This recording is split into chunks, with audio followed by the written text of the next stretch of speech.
Welcome, welcome, welcome to day 2 of the Horse Tourneys Flo-Cal Faceoff Show. I'm Scott Carson, founder of Sport of Kings, and I'm here with my co-host, Chris Larmey. Chris, it looks like Anthony Matera, the leader from day 1, is holding on by a slim margin with 4 races to go. Yes, he actually had a pretty good margin there for a while, but Justin Wunderler, who I think he's hit the last couple races and really closed the gap. So now it's wide open. Quite a few other players within striking range. So going into these last 4 races with $500,000 on the line, it should get pretty exciting. Yeah, so now let's take a look at what the people who were up near the top yesterday are doing right now. We know that Anthony Matera is holding on, which is great. Justin Wunderler was in 3rd yesterday, and he is now in 2nd and only $6 behind. And Alexa Zepp, she's been hovering in the top 50 the whole time, is now up in 3rd. Frank Polk, I'm not sure how far back he was, but he's now in 4th. And Robin Buser, Jersey boy, has moved into 5th, and I didn't see him at all yesterday, so he must be having a good day. Yeah, there actually is also a leaderboard for the day money, and we probably won't be showing that on live, but if you take a look right now, the person who's racked up the most so far today, I'm trying to refresh my screen here, looks like I'm having a little technical difficulties here, so hold on, bear with me. There we go. Douglas Schenk has accumulated 114 points, and he's in first place for that day money, and Edward Enborg is 2nd, and Michael Baychok, former NHC champion, is sitting in 3rd, and I think a pay down to 4th place in the day money, and Tim Yoler, another good contest player, is in 4th for the day money. So a few people have had some good days. I think of those people, the one who's managed to move up the leaderboard is Michael Baychok, who's sitting in 11th. So he's still quite a bit behind, but he's within striking range. Yeah, he's doing great. Now we have a few other people. Alan Levitt, who we have an interview with from this morning, he is still in contention in 15th place. And we also had Jonathan Kinchin. We have an interview with him, and he's in 27th place right now. So he's still hanging in there. And then Ryan Flanders, I see while I'm looking for Ryan Flanders, I see that Paul Sherman, who we interviewed yesterday, has moved into 40th, and Wendy Long, who we interviewed yesterday, has moved into 41st. So that's, remember, we'll have to keep in mind, they're not just playing for first place. There's prize money all the way down to the 28th spot. So there's still quite a few players in contention for some prize money, even if they might be a long shot to win it all. So I'm sure some of them are thinking about, hey, what do I need to do to just get above the cash line? And if I can do that, then let's see what I can do, after that. So it'll be interesting to see how they play, who's kind of in it to win it on this first page in the leaderboard, who's trying to just move up the board, make a little more cash. It'll be interesting as we wind down these last 4 races of the contest. Now, another person that we interviewed yesterday, Evan Trummer, is sitting in 80th with 154. So he's not far back. And I haven't seen, I know that Ryan Flanders is holding on in 52nd with 170. So with 4 races to go, I think everybody that we have mentioned still has a shot. At least to cash, for sure. At least to cash. But it's not too crazy. The win is not too crazy. I guess it is kind of far from 170 to 250 in 4 races. That's a pretty big jump. Not impossible. Especially, I think there's going to be less less price action today in the last 4 races than there was yesterday. So that really helps Anthony Matera. And I think now's a good time for us to switch to our interview with Anthony Matera, which we recorded last night, shortly after, well, it was a couple of hours after the end of day one. Welcome to the Flo-Cal Faceoff Show, Anthony Matera, the leader after the first day. Congratulations. Thank you. Yeah, it was tight late. I was getting a little nervy. Well, you had a really good day. I mean, you were up there the whole time. You started with Rosa's Way at 17-1, which it was nice for everybody to have that, the second race of the contest. And then you kept on firing all day.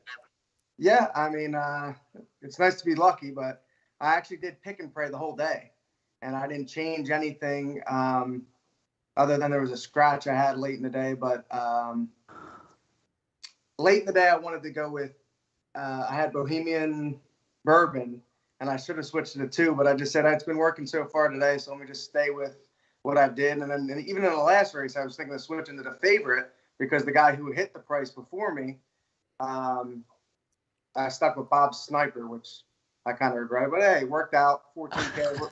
Pressure's off me tomorrow, and we'll try to hunt the big score. Hey, look, you kept the lead. I mean, we thought that Bob's Sniper was a good play for you. Yeah, I mean the 6. I was between the 6 and the 7. I mean, those are my 2 picks, and they both had similar figures, similar workouts to where they fit at that level. I think it was 16 claimers, and they both fit. But the 4, luckily won because of the 8 wins. I think I got passed by probably a couple people, so I was fine with the result. Now, I am not familiar with you as a handicapper. Have you have you been on a horse tourneys a lot? I mean, or do you play these contests a lot? Have you been in the NHC? Like, what's your contest background? Yeah, I think it's been 4 years. I haven't qualified yet this year. I haven't really tried that much for the NHC, but I think like 4 years ago, I actually won the Borgata simulcasting series there, and they sent me to the Horse Player World Series. So you win the whole year, they send you to that, and then what do you know? The horse tourney, I think it was McKay handing out hats. He's like, "Oh, you got to check out this site," and it's been a up and down roller coaster ever since the past 4 years. So it's been a bit of a cold stretch, but this definitely helps. So Anthony, congratulations first on a great showing today. Like, it's tough to get to the top of the leaderboard and stay there on it with 400 people chasing you with a target on your back. But now you are the target, right? Going into day 2. Do you like that? Would you rather be sitting off? I mean, clearly you like the $14,000 you pocketed, but heading into day 2, are you thinking any differently than you normally would, being in the lead heading into day 2?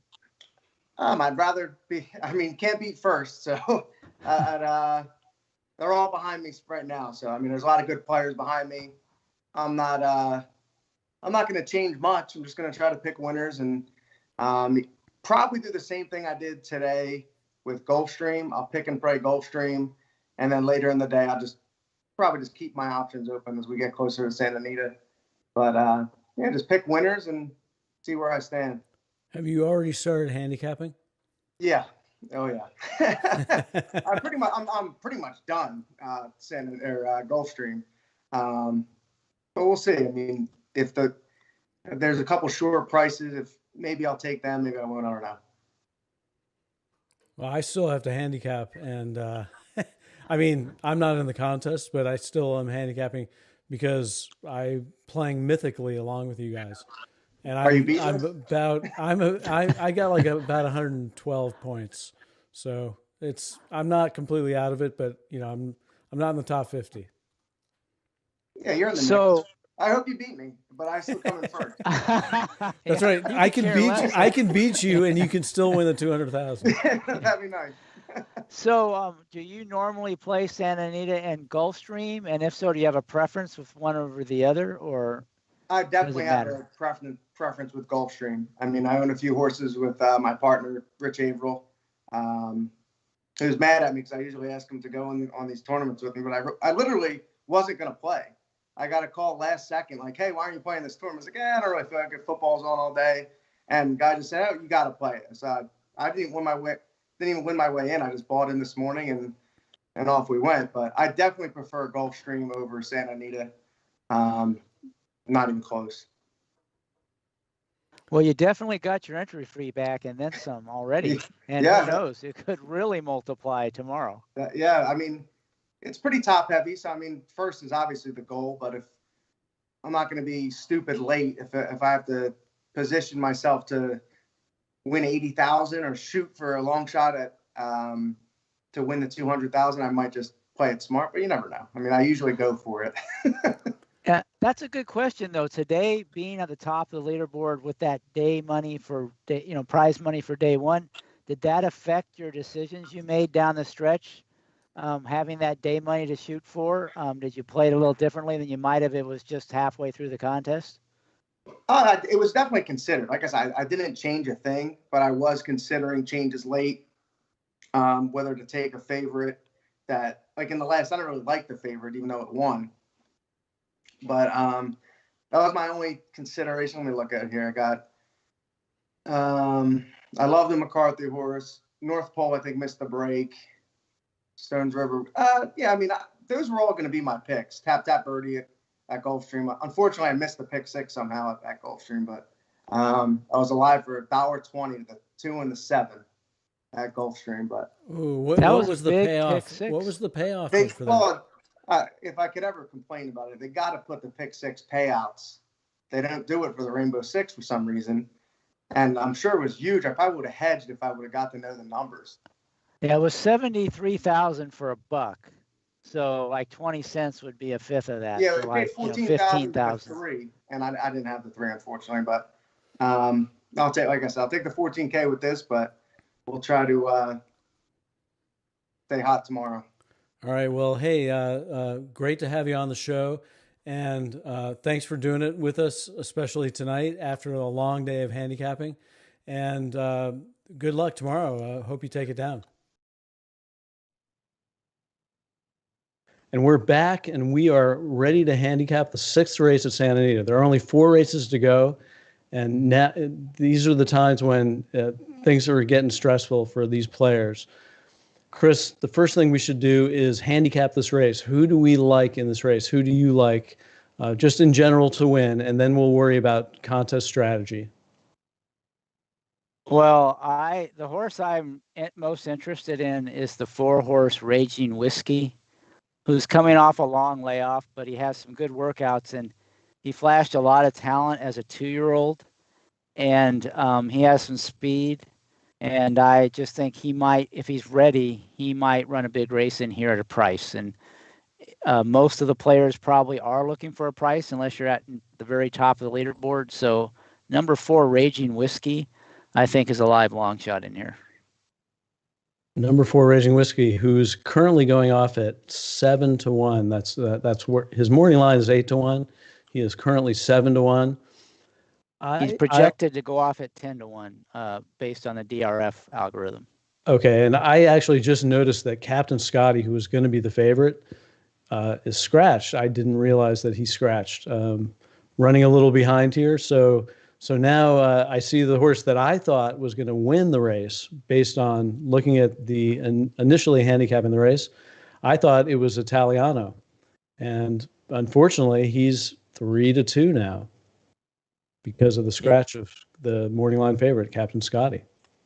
Yeah, 6-5 projected odds. This is a really, well, if you don't, we can wait to get in the contest strategy. But yeah, Italiano, the scratch of Captain Scotty helps him, although I think the 7-horse Posterize is very quick, and it's coming out of, mixed quarter horse thoroughbred races. So I think it'll show a lot of speed. So I think the pace will still be honest even without Captain Scotty in there, which makes the other favorite, number 3, Self-Taught, more formidable because that's clearly the best closer in the race.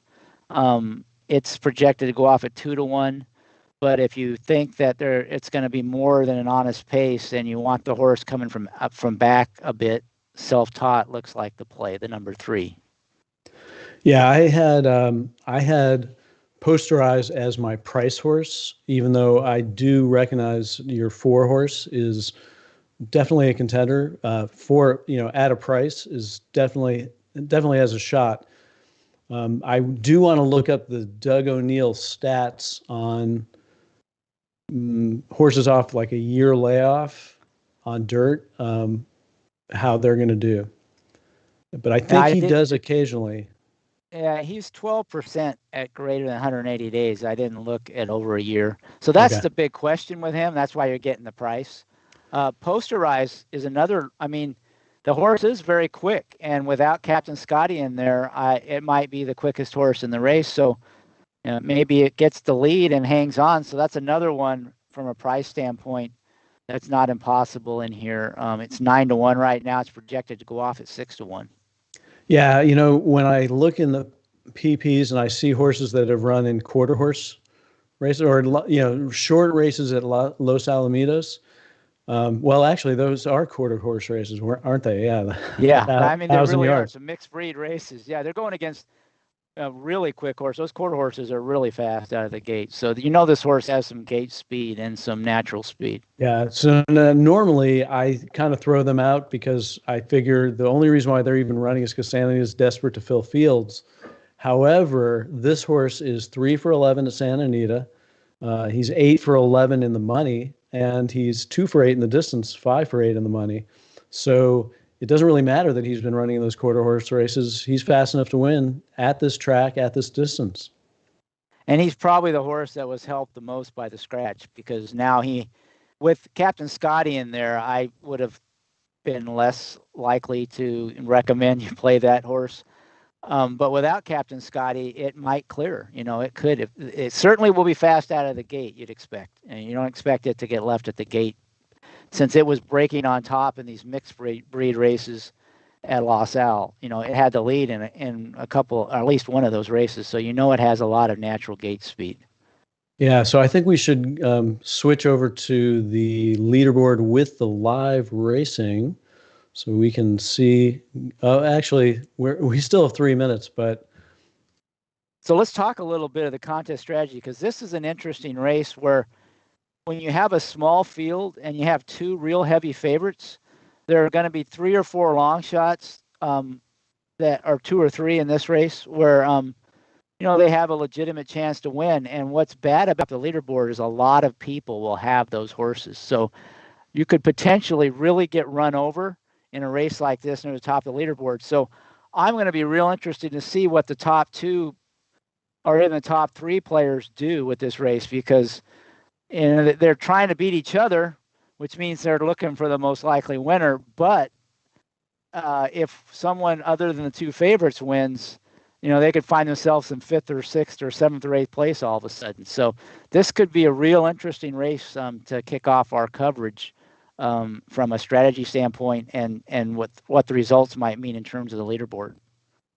Yeah, I mean, if you're $50 behind Anthony Matera, you're thinking you can't go with Italiano. I mean, that's really not going to help you. On the other hand, maybe you have a price horse in the last race that you feel pretty comfortable with, and Italiano is just going to get you a little closer.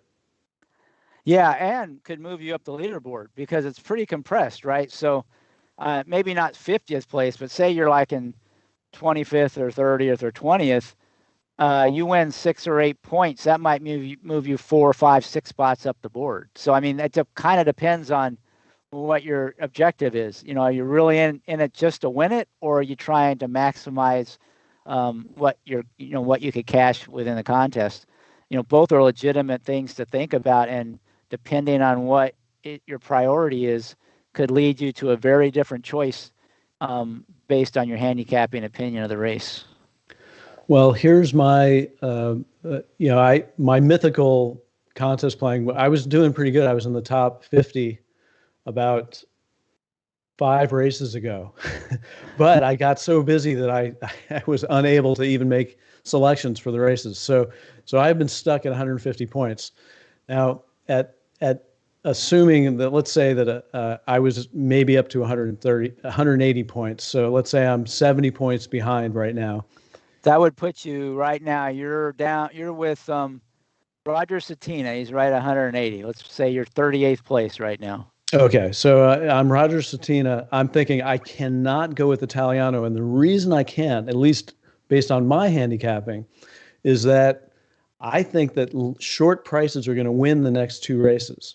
So I'm thinking I've got to get a price here because I'm just going to have to do it, right? And if I don't do it, I'm going to have to go with the price in the next race, and if I don't get one, then I'm going to have to go with the price in the 8th race. I have a price in the 9th race, but I don't know if he's going to go off a price. It's based on the morning line, it could go off at a price. But if people saw in that horse what I saw, which I know you saw, that horse might go off at a too low of a price. So if I'm Roger Satina right now, I'm thinking I got to pick one of these horses that's, not the 1, not the 3, and not the 6. So you 5 to 1 or higher. And it sounds like Posterize is who you're leaning towards for the price horses. I would go with Posterize. I did, when I initially handicapped the race, I said Italiano winner, but by necessity, I have to go with Posterize right here. Yeah, if I were Roger, I would kind of follow the same thinking you are. For me, I like Raging Whiskey as the long shot, but the same idea. This is a race where you got a decent chance for a price, and you're at the point where you kind of need a price somewhere, probably a couple prices, really, the next two races. So you got to go for it. Now, if I'm at the top of the leaderboard, then you might be more likely to go for like the 6 or the 3, depending on who you like the most. And They're loading up right now, so in a little bit, we're going to get a chance to see what the leaders did. Yeah, so we're going to have to reload. Once that gate opens, we're going to reload the page.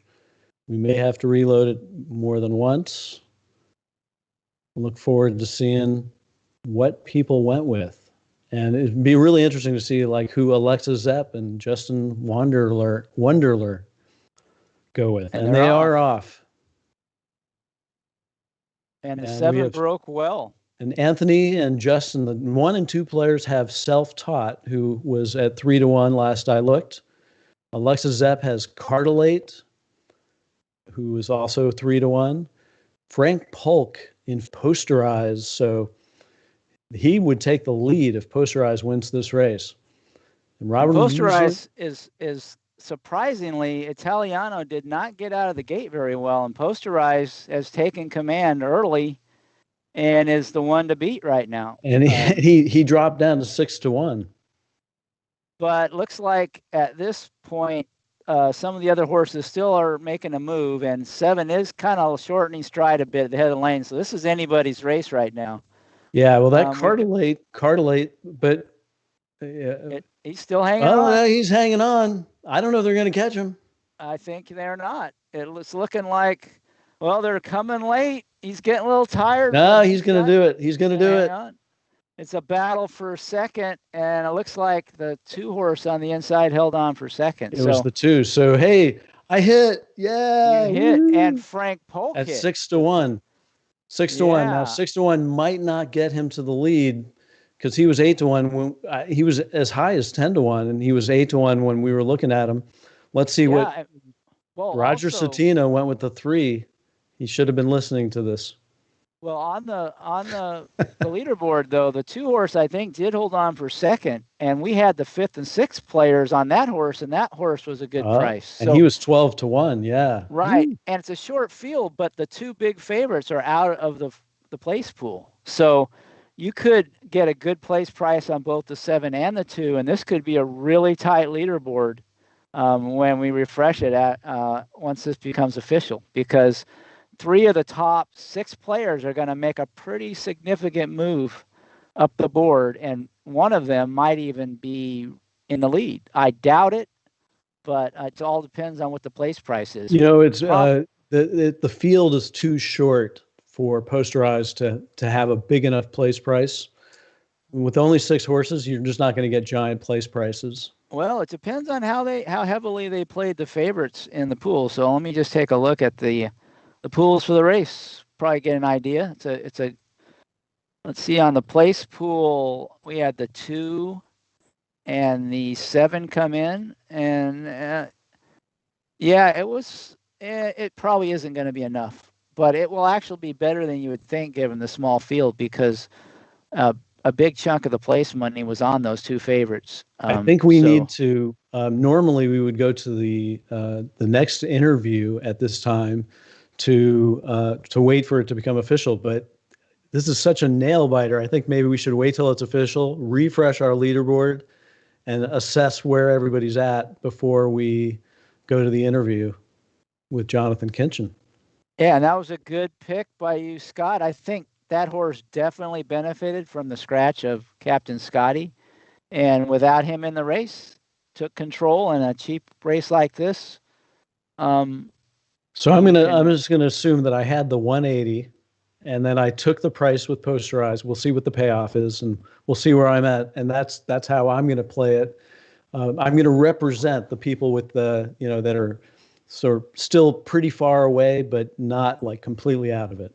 Yeah, well, now you'll be around 200, and you'll be in the top 20 probably. So, and within striking. And Alan Levitt, who we have an interview with coming up, he had Promised Nothing. So he's going to get some points. Yeah, I mean, picking Promised Nothing in this field, if you're farther down the board, is probably not a handicapping gold star. Well, no, but if you're in 15th, if you're in 15th and you picked Promised Nothing, that's not a bad play. No, it's the right play, and it paid $9. Yeah, and we got Posterized is paying $21.60. Yeah, $21.60, which is not going to put. It's not going to put the. So we have a refresh. We need to refresh the leaderboard, but I have refreshed it on my computer, and I see that Anthony Matera is hanging on by $2.40. Yeah, Frank Polk has moved into second. Yeah, Justin Wunderler is now only a few dollars back, and several other people have moved up within definitely a 1-horse striking range. So this is far from over right now. Anybody in the top 7 or 8 can take the lead in with 1 horse in the next race. So it'll be really interesting. And I'm sure we've got some pretty nervous players with 200 grand going to the winner, and they have a good chance at that. This is where it gets exciting. Well, and here's a really interesting thing. Robin Buser and Peter Renato were in 5th and 6th, and they got second place price with Promised Nothing. But they actually moved down a spot because Edward Enborg moved up with Posterized. So, and Alan Levitt, who was in 15th, is still in 15th, even though he added $9 to his total, thanks to that price on Posterized. Yeah, and they all close the gap on the top few. So that makes it a much more compact leaderboard, and it makes it a lot more interesting heading into these final 3 races. Yeah, especially with these, if it's true that lower prices are going to come in the next 2 races, which I suspect, but of course, I don't know. That's going to make gameplay. It's going to be really interesting to see how these folks approach the race. Yeah, and it makes it really hard to block anybody, because in the next race there'll probably be 3 or 4 horses all between 5-2 and 9-2. So if you don't hit the winner, there's some of the people are going to be making up ground or extending their lead on you if you're near the top of the board.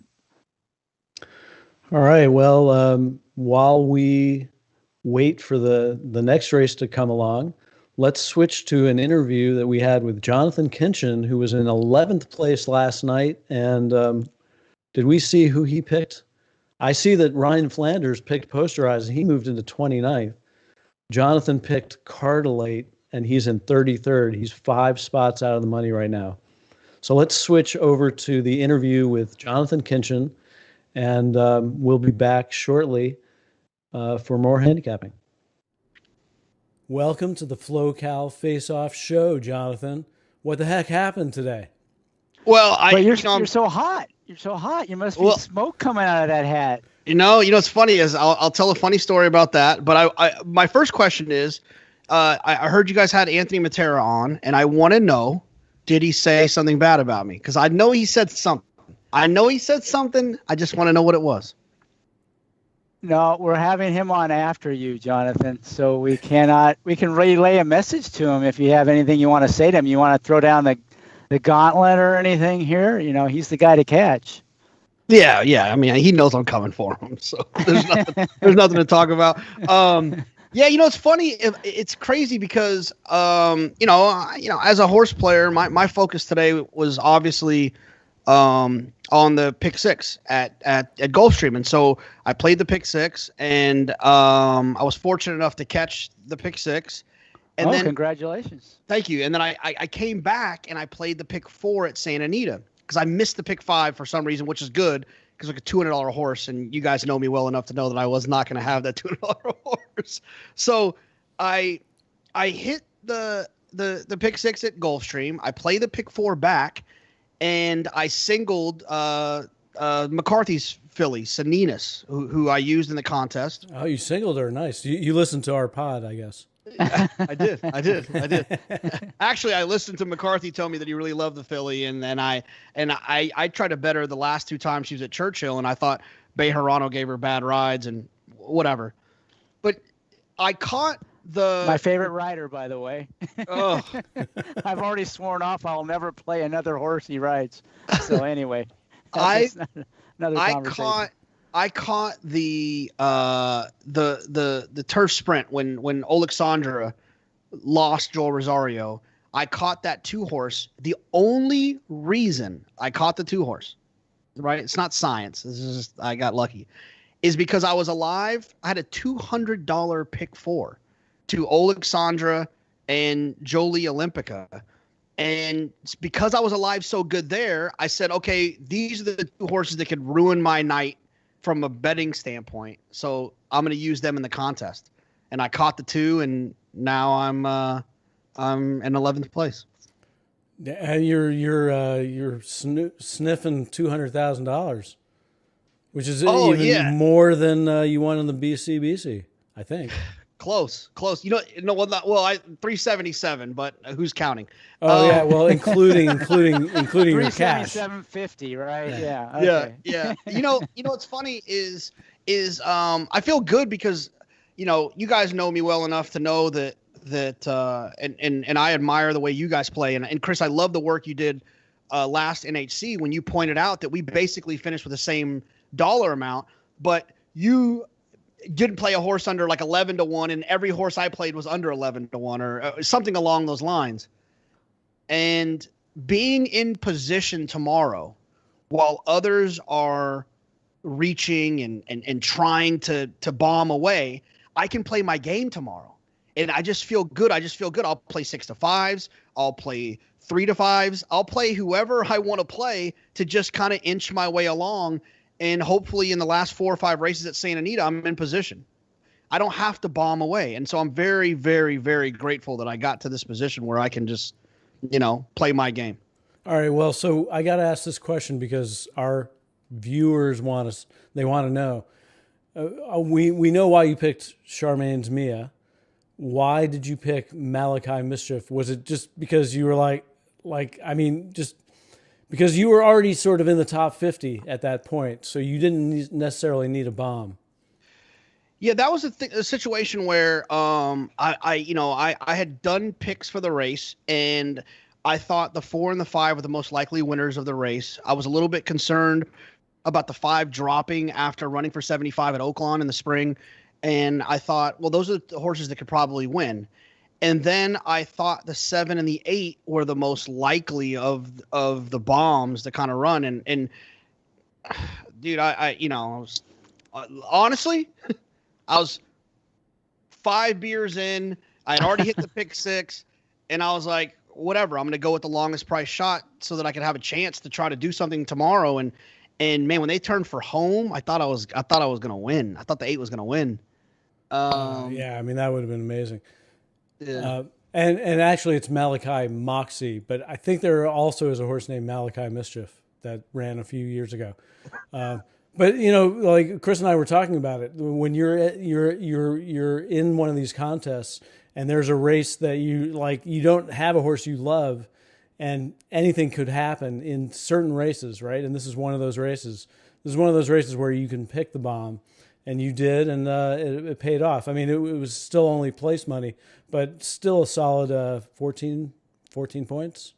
Yeah, what's funny is like like I said, you guys, we've been in contests together for 5 years now, and you guys know that's I'm not typically the guy that reaches for a 20-to-1 shot, and I think a lot of it is circumstantial. I said I'd already kind of had a good day. I had the pick 4 working, and so I'm not trying to dismiss $200,000, but in the day, this contest became secondary, and it kind of became a way for me to play off of what I was doing in real life. And, it would have been a lot easier if I would have just hit the $200 pick 4 for, 60,000 or whatever it was. But it's a very nice opportunity to get involved, because I don't usually pick horses like that. The 2 that I caught at, I couldn't even tell you the horse's name. It was all math. Look, you did catch that 30-to-1 at Tampa in the 2015 NHC with 2 entries. So it's not like it's not like it's completely new to you. Yeah, that was a long time ago. But you're right. That was one of my, that was obviously a very important moment in my, in my career, really, is that horse. And I've said this before, but I'll say it again. Alan Levitt, onto the show. For whatever reason, Alan, in that moment, welcome. I fell in love with the idea of getting 2 into the final table. I don't know what it was. I was more consumed with that than I was with winning. And I don't remember exactly what mistakes I might have made on Sunday of that NHC, but I do think that I was chasing 2 at the final table and not trying to win. The Flo-Cal Faceoff. But yeah, you're right. That turf sprint at Tampa, that was the one that kind of got me into the mix. Well, it worked out pretty well. Yeah, that worked out pretty well for you. Even though you didn't win the NHC. I mean, I'm always going to remember it because somebody hit it with 2. Pretty good series of successes that probably your life might have been a little different. I mean, I'm always going to remember it because that actually was a life-changing score, probably. Oh yeah, there's I think there's a lot of moments that everyone looks back and thinks about their careers and whatever it is they do, and there's like that moment or those 2 moments that you're like, damn, if it wasn't for that, and that horse winning was very important. That NHC was very important. Winning the Tour, so you got to think back to Tepin winning. American Pharaoh winning. You got to think back to at Hawthorne with that crazy DQ that happened that helped me get that live. On the Arlington Million Day, right? Yeah. That cost me the pick 5. That one cost me the pick 5. So that one. That's a big swing. We remember every beat and every win, don't we? Yeah. Whatever you lost, I won 100,000. So yes, you're right. It's sick. I think it is. You're kind of like you're right. I didn't think about that, but we're kind of like the seesaw here, because I remember that well. We were at Saratoga. That was like the Saratoga contest weekend. You must have flown back to Chicago.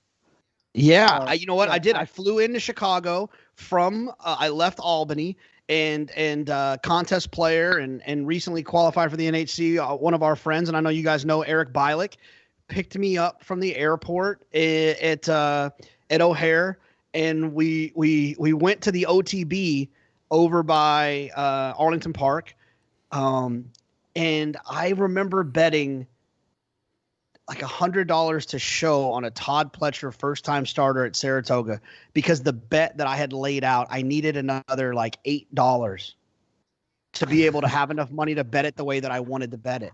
the way that Ticketmaker had laid it out. I needed to bet $708 or whatever it was, and I only had 700. So I tried to bet that, and I missed. The horse it was an entry that was 1-5, and they ran out at Saratoga. So. and then I just played the ticket like I had to play it, and I hit that pick 5 that day, and the Maven was there, Dave Gutfreund, and we went to dinner that night. It was fun, man. That was a really fun weekend, because I knew that I had pretty much won the tour at that point, and that was fun. All right. Hey, we have to, it's been 10 minutes. We have to keep it kind of tight because we're putting these interviews in between live races at Santa Anita. Appreciate you joining us for the show, and congratulations on finishing 11th, and, Godspeed. May you take down the whole prize. Thanks, fellas. Good to see you guys. All right. Good luck. Take care. Have fun. Thanks, guys. Bye. Welcome back to the Flo-Cal Faceoff Show, where we've got a tight bunch at the top of the leaderboard. Yeah, they're playing for $500,000 in this contest, but this is also part of a series of 3 contests that involves some bonus money as well. So why don't you tell everybody about the details around that? Okay, so if anybody watching is not aware of the Tourney Triple, HorseTourneys has started the Tourney Triple, which is comprised of 3 tournaments, major tournaments. This is the first one, the Flo-Cal Faceoff, and this one is worth $500,000. The next one is in April. It's the Players Championship, and that one should be worth at least as much as this one. And then in August, there'll be the Spa and Surf Showdown, which is going to be worth a lot. I don't remember what it was worth in last August, but the top prize was $238,000. So I think we were in the $600,000 to $700,000 total range. So it's a tremendous amount of money on the line. But HorseTourneys has gone and upped it even one more level. They've instituted a bonus program where if you win 2 of these things, there's a $1 million bonus. And if you win 3, any player that wins all 3, $2 million. Now that's like virtually impossible. The insurance price on that must be like $100, because I can't see anybody winning 3 of these. You'd have to be so tremendously lucky. But if somebody does do it, they're going to have a really nice payday. So we know somebody in the next contest, whoever wins this will be playing for not just that prize money, but for an extra $1 million if they happen to win that contest as well. That is correct. Or the next one too. Any of the next 2, if they win it, they get the bonus. That is correct. Now they also have a point system where they're going to have the top 100 of each one of these contests gets there's a point system, and the winner of the most points throughout the 3 contests will win an NHC seat and a Breeders' Cup Betting Challenge seat.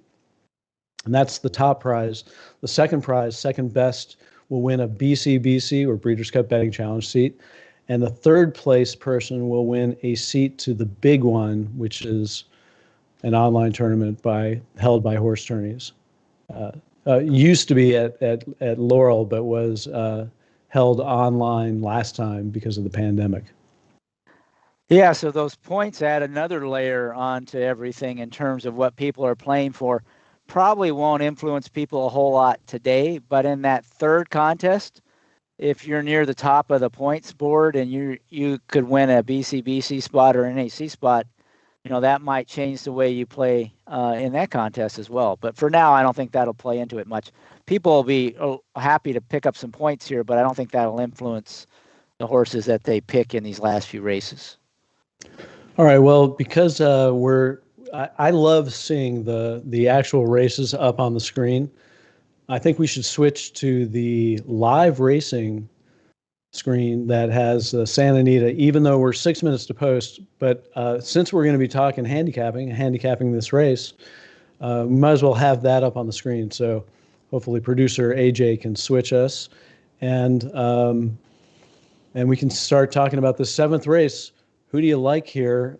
We'll talk contest strategy, but first, who do you think is going to win the race, Chris? Well, there's 2 horses I like. One, I think the most likely winner would be the 9-horse Laker Ball. First off the claim for Peter Miller. The horse fits in here. Has had some trouble in recent races. I think I'd expect some big improvement in here based on the trainer change and also the trouble he's had. It's third off the layoff now. Gets Joel Rosario. The tough post, 9-hole, Rosario will have to earn his pay, but at a square price, 4-1 on the morning line right now. It's 7-2 on the board. It looks like it's projected to go off at 4-1. So that would be the horse if I had to pick a winner, that would be it. But a horse I like almost as much as the 4 Kitty Hawk Lass, who is 8-1 on the morning line, and that horse I think fits in here. She's improving. She had a really good workout since her last, and she's another one that didn't have the greatest of trips last time, and I think she's kind of peaking at the right time. Gets a good post. Hernandez is a good rider. He doesn't get bet away like Rispoli and Rosario do. So to me, that's the value, and that's if I want to make up some ground, that would be Kitty Hawk. If I'm just looking for the winner, Laker Ball looks pretty good, and 4-1's not bad. And at this point in the contest. Well, that's really interesting because I had 2 horses. I had my low price conservative play, and then I had my price play. My price play is the same as yours, Kitty Hawk Lass. However, my conservative play is 8-1 right now. I thought that they'd be playing Nice Ice at 7-2. I figured probably the horse will go off at 7-2, and right now it's paying 8-1. Now I don't know if that's going to happen, and I'm trying to get up DRF projected odds here. It's 5-1 projected right now, so you probably won't get 8-1, but you'll still get a square price above the morning line. Yeah, I mean, to me, Nice Ice is nice, right? Coming off a win, has speed. Now, I did not look to see if there's a lot of speed in this race, but you always there's quite a bit. I mean, I'm scrolling through and I don't see too much. I see Too Much Heaven has some speed, so that could muck it up. But I think if the horse goes off at 5-1, that it's kind of a slam dunk for me. Nice Ice is my pick in this race, and even at the price where I'm at, about 205 points, putting me $50 out behind Anthony Matera. I want to go with Nice Ice because to me that's the horse that's going to win the race. Sounds like even if you were in first place, that's the horse you would go with as well. Oh yeah, absolutely. Yeah, for sure. My only negative on the horse was that it was 7-2 morning line, but it looks like it's going to go off higher than that. It's still at 8-1, and the DRF projected odds are 5-1, but they're not always right. Yeah, it could be off. Maybe the horse actually goes up even above that. Although 5-1 even above a 7-2 morning line's pretty good on that horse.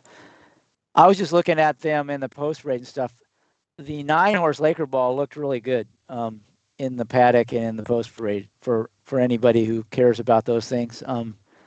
So I probably, if I were Anthony, that's who I'd be on, the 9 Laker Ball. But if I was, and maybe a few other people at the very top, but other than that, I would be on the 4 Kitty Hawk Lass. And I actually am going to bet her to win in this race as well. So I think she's a good win bet at that price. Yeah, let me see why I liked Kitty Hawk Lass, which I did have her as my price horse. She's a little bit slower than Nice Ice, but only a hair slower. So, and what's her projected odds? Right now, she's 7-1, and that's what they project she'll go off at, 7-1. Okay. So if you like Nice Ice more, you're not getting much less of a price. So for you, it probably does make sense to go with that one regardless. All right, so let's. Can I mention one other horse I kind of like at a price in here? Oh yeah, absolutely. Maybe some people still need ideas. Although surprisingly, the horse is getting bet down from the 10-1 morning line, but the 5-horse Hurley is a horse that had a really tough trip in its last couple. In fact, it's had a whole series of bad trips. So it may just be a horse that finds trouble. But I kind of like, and it's had good rider, but it goes to Kent DeSormo, who, he's had a star-crossed career. But, he went to rehab, and he seems like he's really making an effort to lead a clean life. And he has a ton of talent as a rider, and he's also really good on the turf. So, if he can ride like he used to when he tried, he could put a good ride on this 5 horse, and it wouldn't surprise me at all if he was in the winner's circle when the race was over. So the 5-1 price on right now is not that tempting. I was more interested that's a 10-1 morning line, but I think that's another contender. I wouldn't be surprised to see people play. Neither one of us have picked a heavy favorite, the three horse. What do you think about that horse? Ellie Arroway. I thought Ellie Arroway was just another horse in the race. Yeah, you asked, was there a lot of speed? I think she's one of the speed horses, but I don't see her clearing or anything. I think there's several other speed horses, the 1 and the 7 and the 8, all have some speed. So I think it will be more than an honest pace. Doesn't mean they can't win on the front end. The turf has been sort of favoring the front runners, but I think it could set up for someone to come out of it. And that those horses, that's another reason I like Laker Balls. I think Laker Ball is the best closer. Now, if they don't go fast, Laker Ball's in trouble. But if they do hook up. Yeah, no, this race is really interesting because, I thought that Nice Ice was going to be a low price, and she's still holding it 8-1. So I doubt she's going to get pounded to 5-1 at this late stage of the game. It's always possible. Yeah, you might be on a roll here, Scott. Well, it's not, it doesn't really matter to me, but what's interesting is that it's a pretty wide open race. And even Ellie Arroway, who is favored, isn't like a slam dunk. So certainly not a lot. Far from it. Yeah, this is one where, if you're in the top of the leaderboard, you really want to hit this one because probably there'll be several people are going to pass you up if you don't. All right, they're about to run, and we're going to want to reload that, refresh that leaderboard as soon as the gates open, or shortly after, a few seconds after the gates open. And Nice Ice did go down to 5-1. Oh, those projected odds are pretty good. Boy, Rosario. Okay, Anthony Matera went to the rail. Anthony Matera picked Hurley. Yeah, they're a good pick, Anthony. And the 7 horse who's on the lead right now, Jewel Thief, is Frank Polk's pick. And he's rambling along on the front end right now. The one has good position there, Scott. But it's a little bit ranked. They're at to steady a bit, and they just grabbed a hold of the other horse. So they're trying to slow it down on the front end here. The 7 may be the one that benefits from that. 40-1. Boy, that would be something. Frank Polk could hit this 40-1 shot sitting in second. That'll be like a legendary pick if he can hold on there. He did just lose the lead, though. All right. To your horse. 22.85 is not that insane, right? Not at Santa Anita. It's pretty fast. It's pretty fast. They slowed it down to 46.41. Yeah. And the one's extending his lead now. Here you go, Scott. You got Nice Ice. Well, trying to extend. Yeah, well, hopefully too much heaven will be too little heaven. That's for my own picks. Well, Laker Ball's not going to win. I don't know what Rosario's doing. The horse is not responding. But boy, the one looks strong at this point. And there's nobody that was on your horse, Scott, anywhere near the top of the leaderboard. Here comes my 4 horse to get up for second, probably, but it's a little bit too late. Boy, she's flying late, but she's not going to catch the 1. I can't believe it. Nobody in the top 50 picked the 1. No. Nobody in the top 50 is listening to this show. Not a. No, they're listening to it, and they don't have any respect for our opinions. 5-1. Come on, 5-1. The 78th player, Sean Nolan, that's the first person who picked Nice Ice. And I'll tell you, I'll give you my explanation for that. I think a lot of these people are like, they put in all their picks. They maybe not be pick and pray, but they put them all in advance, and they don't want to jinx themselves by changing the pick. And so when you have a horse that's 7-2 on the morning line that goes off at 5-1, they're not going to change to that, even if that might have been the horse they liked all along. I think there's some of that going on here. That's incredible. Otherwise, well, who got second? The Kitty Hawk Glass was Kitty Hawk clearly Glass. the second So best. let's see if that's going to give us any movement. That's going to give Edward Enborg. I don't know if he's probably going to pass. He's going to get up into third. Yeah, it's interesting too. We haven't talked about this, but there is a day money leaderboard, and Frank Polk and Edward Enborg are battling for that $14,000 day prize too. They're 1-2 on that, and Edward is ahead, and he'll extend his lead there, but he's still going to be a little bit behind Frank in the main leaderboard. So that's another little battle within a battle, although I think they're more worried about the $200,000 in the day money at this point. But we had a nice exacta there, Scott, with the 1 and the 4. Yeah. Well, one was my conservative horse, and the other one was my price horse. Yeah. They came in like they were supposed to. Yeah, the 4 ran a big race there, kind of against the race flow. The speed horses were all ran pretty well there. So she was closing late, but the 1 was too good. We'll hang on here and make sure that just to see what happens with Edward Enborg and see if he gets up there ahead of Justin Wanderler.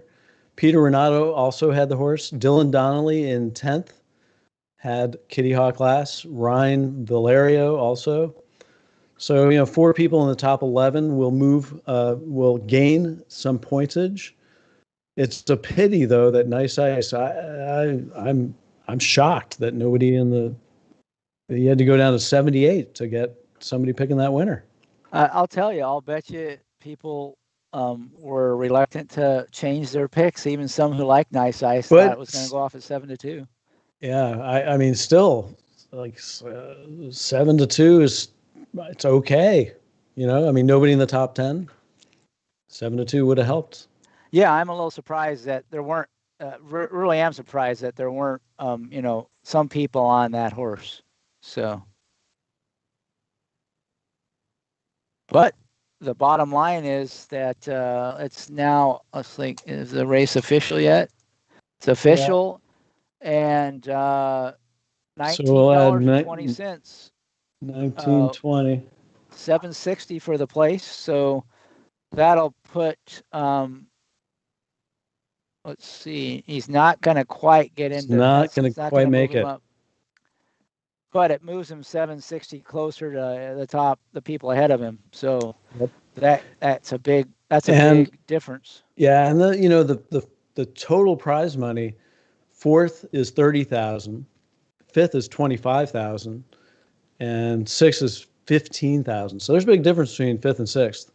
And between 3rd and 2nd and 2nd and 1st. I mean, it gets really top heavy there at the top. So, if you're in 3rd, you really want to get up into 2nd, and if you're in 2nd, you really want to get into 1st. Now, I can't tell if producer AJ has refreshed the leaderboard, but that should be up by now. Yeah, Edward Enborg should be showing at 248, less than $1 behind Justin Wanderler. Yeah, and Peter Renato moved up into 5th. I don't think he was 5th before, so he was not 5th. Yeah, he moved up a significant difference between 6th and 5th. I mean, $10,000. $10,000 move for him. And like I said, on the day money leaderboard, Edward Enborg he's taking the lead there, but I'm sure he's thinking bigger than that. Although $14,000 isn't a bad consolation prize, a loser prize. And let's see where is Alan Levitt? He is still holding at 15th, which would be worth $5,000. So I'm sure he'll be happy to take that, but he also wants to win the thing. Let's switch to our interview with Alan Levitt, and we'll see what his background is. He's a guy who's done quite well at the NHC. I think he's qualified something like 13 times and finished as high as 7th. Let's see what he has to say.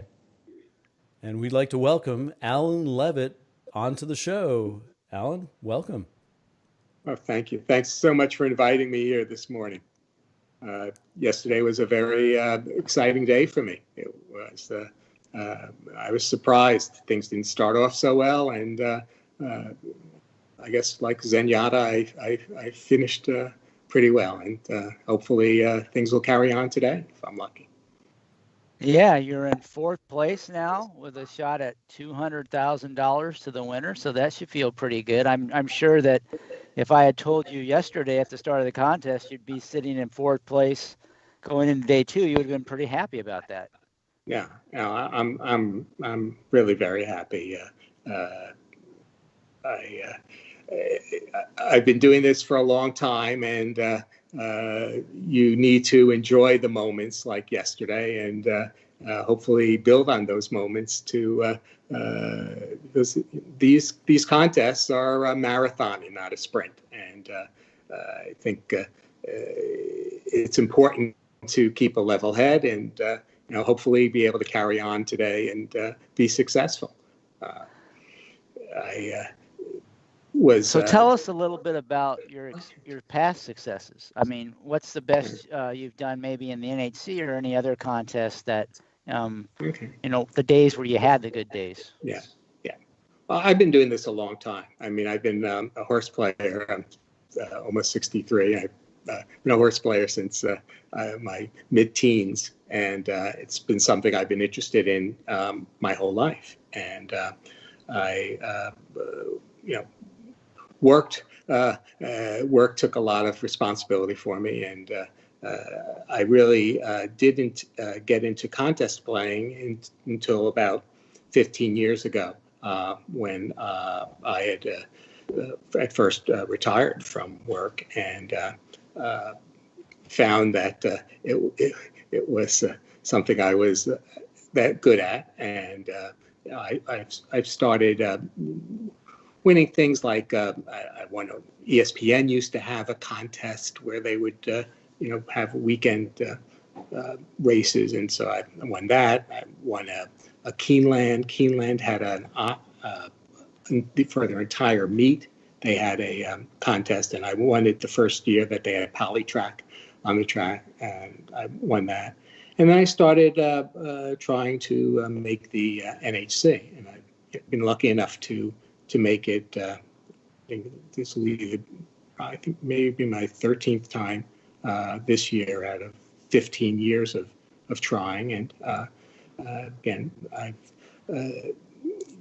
done well in the tournament. The year that Mike won, I was winning in the second day. That was for the $1 million prize, and I ended up getting passed by really good horse players, and I finished seventh that year.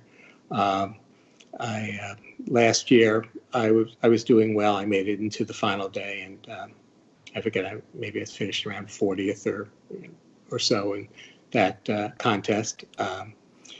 I came in second in the first year the losers bracket came on, which again is a reminder to all horse players that you have bad days, and it's easy to get discouraged by all those bad days. And I did terrible the first 2 days of the contest, and then the third day when they had the losers bracket, I came in second that year. Alan, I think Chris would prefer if you called it the consolation tournament. It's not really the losers bracket. Well, nobody loses. But what I like to call it is I was almost the king of the losers. That's what I called it. And no, I mean, I think you're right. But I think as horse players, lifelong horse player, you got to develop a mentality of also an understanding how hard this is. I think we all realize how hard all of this is, and the margin between success and failure is so small.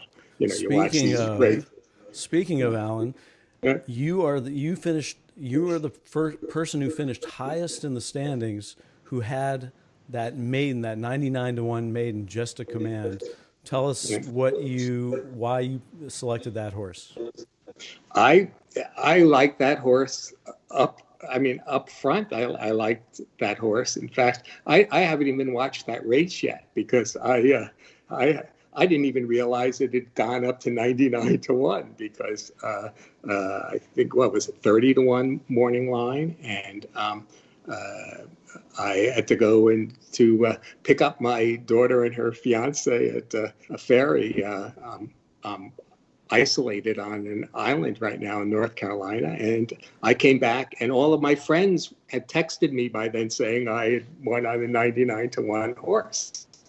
And again, when I look at and handicap races kind of based on how I envision things may turn out, and trying to find horses, particularly that if they are long shots that others may not see, hidden abilities, or I used to call them, I mean, I was very big into things like false buyers and things like that back 10, 15 years ago.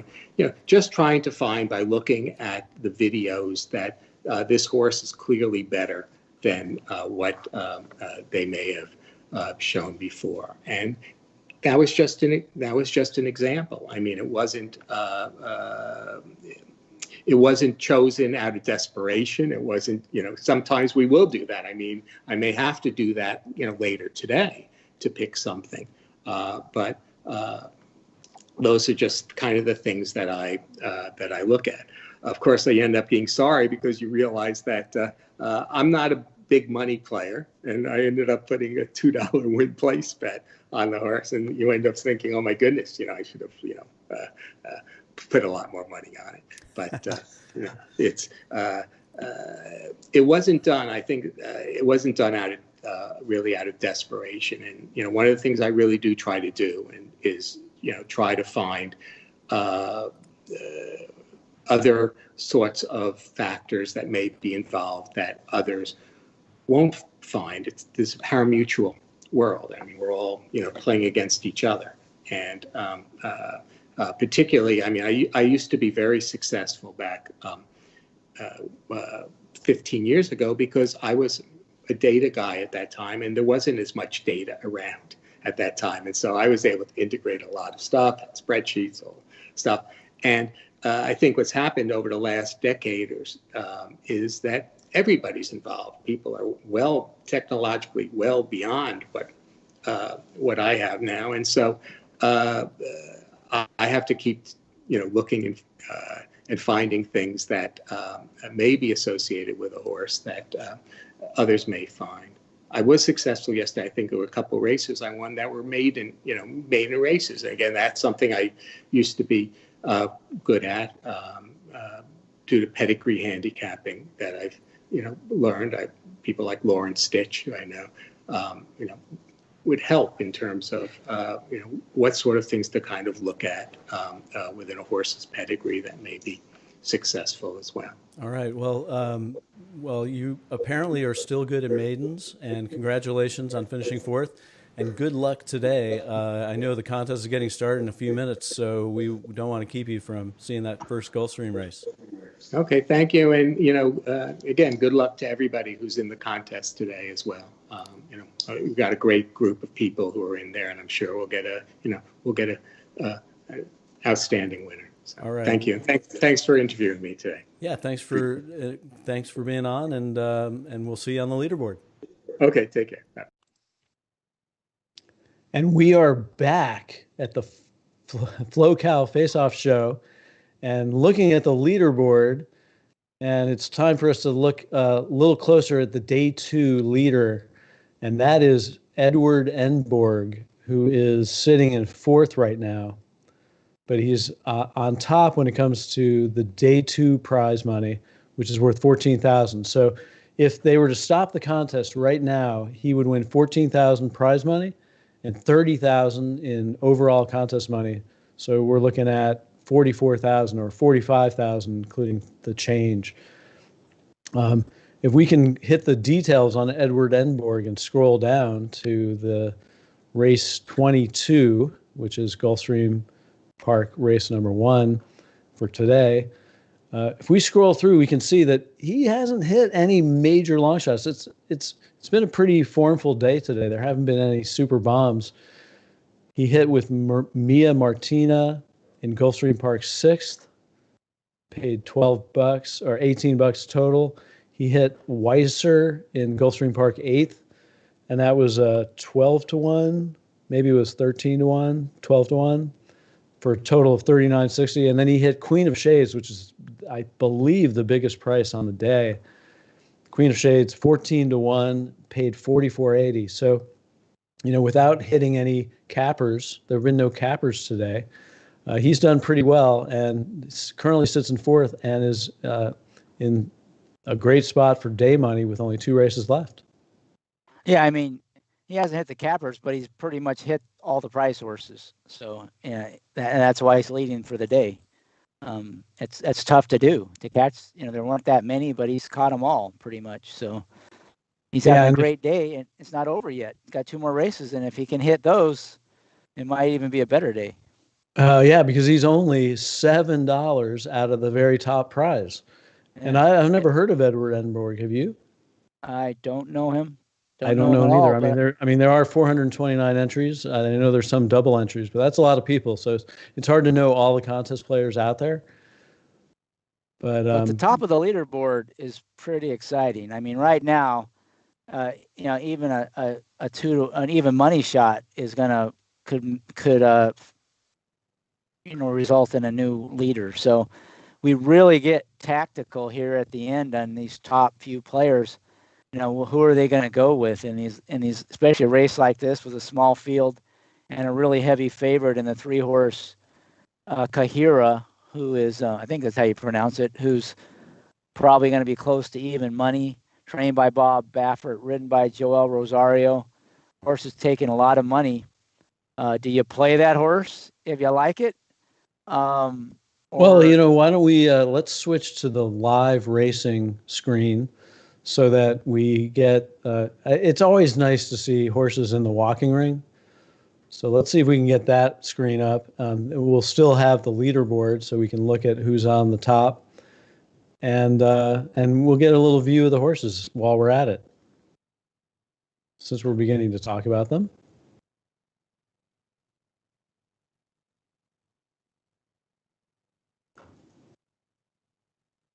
All right. So, like I said just a second ago, what do you do if you're at the top of the board with this even money shot? Do you play it or do you try to beat it? And if you're sitting in 2nd, 3rd, or 4th, what do you do? I mean, if you're Anthony, I guess you got to go with who you think is going to win right here, whoever you think the most likely winner is. If it's Kahira, I guess you still go with him. I'm not sure what you would do if you're a little, sitting 2nd or 3rd. Yeah, it's and here's the thing: let's say Anthony takes Kahira at 7-5, and I don't know what the projected odds are. I don't know if you have those handy for you. 6-5 right now. 6-5. 6-5. So you're looking at about $6-7. And what if some other horse, one like Biddy Duke, is it possible that Biddy Duke could pay more to place than Kahira would pay to win place? Now, there's only 6 horses in this field, but it's possible. This is always a possibility with a heavy favorite that you can have the winner and still have people gain ground on you. And with Frank Polk only $2.40 behind, it's possible that he could leapfrog Anthony Matera if Anthony goes with Kahira. Yeah, but if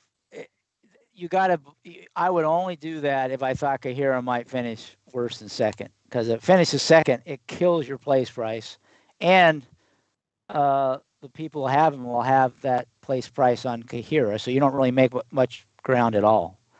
So yeah, if you don't like Kahira, that might make sense, but if you think Kahira is really strong, I don't think you're going to make up much ground, and then you got to get the long shot to beat all the other horses that are more likely to win. So I don't think that's a great play in this small field, probably. Well, I'm gonna venture an opinion, and and it's only an opinion, but if I'm just based on my handicapping, if I'm Anthony Matera, I'm going to go with the one Amuse, because it doesn't do me much good to have Kahira at 6-5, but Amuse can really protect you. And Amuse is just about as fast as Kahira. Coming off a bit of a layoff, not being bet as much. Projected odds of 4-1 on Amuse, but I certainly think that Amuse has a shot here. And, by having Amuse, you may block many players. There could be like 5 people right below you that all have that horse, and it's a way of blocking them. Whereas the 5 people, there aren't going to be 5 people below you, right below you, all picking Kahira. Yeah, I mean, there's probably going to be some on Kahira, some on the 4-horse Acting Out, and some on the 6-horse Flo-Cal. Probably somebody will pass you up if that horse wins and you don't have it and you're Anthony Matera. But I also think somebody's probably going to go with Kahira, because it's, even moving up one space from, 6th to 5th or 5th to 4th or 3rd to 2nd. Frank Polk can win if he picks Kahira. It could go to the lead if he picks Kahira and Anthony Matera doesn't. So can Justin Wunderler and Edward Enborg. So there's a good chance one of those 3 will try that. And so if you're Anthony and you really like Kahira, do you want to give up the lead to go with Amuse, or do you want to just go with? And it depends on what he thinks of the race. I mean, does he think Kahira really is the horse to beat? Well, this is an interesting, an interesting discussion, because if you look at the top 10, and I guess before the last race, it was 2 people picked the favorite, who was 2-1 in the last race, Ellie Arroway. Only 2 people picked that horse. So I don't know. This is a wily, crafty contest crowd. How many of them do you really think they're going to be betting Kahira at 6-5? I'm thinking it's a smart play, because if what you're saying is true, it's even smarter, because you got the most likely winner, and you could go to the lead. Why not play it? Unless Anthony's got a, he can't defend all 4 horses, right? He can only pick one. And maybe he's more worried about getting passed up by 3 or 4 people than by one person. So, if I were Frank Polk and I liked Kahira, I'd play it. And I probably would if I were Justin Wunderler too. And let's say it wins and Anthony blocks you, you still move into 2nd or stay in 2nd, right? That's where the big money is, 2nd or 1st. So to me, this is really interesting. But if you really liked Amuse, right? You thought Amuse was as likely to win as Kahira, sure. Or, I don't think it's a 2-horse race by any means. I think, the 4-horse Acting Out might be the speed of the speed, which, certainly worked out the last dirt race. And Flo-Cal is the kind of horse that could be sitting on a big race. So, 2nd off the layoff. So, it's really just where you sweat it if you're on the lead, because if you don't get it right, you're almost certain to be out, no longer in the lead going to that last race. And it's so nice to be in the lead going to that last race. But, with the small field and a compressed leaderboard, this is where it becomes really tactical, and you got to factor in the game theory along with your pick. But it always comes down to your opinion. I mean, if you have a strong feeling on a horse, then you got to go with it. It makes it easy. But if you're not sure and you think, well, I like Kahira, but, she's certainly no lock, then it becomes, you have to really think it through. So it'd be interesting to see how people play it. Yeah, I mean, just based on the price and how close they are in ability, at least on the speed figures I'm looking at, Amuse is the slam dunk, got to play it horse, with the projected odds of only 4-1, even though the morning line is 5-2. And we did see Nice Ice go from 8-1 to 5-1, like right when the gates opened. So it's entirely possible that Amuse will go down to 5-2, but still holding steady right now at 6-1. Yeah, she's projected to 4-1. So again, it doesn't look like she's going to get pounded down. So that's probably, based on your opinion, that's probably the way you would go for sure. I think Kahira is the one to beat.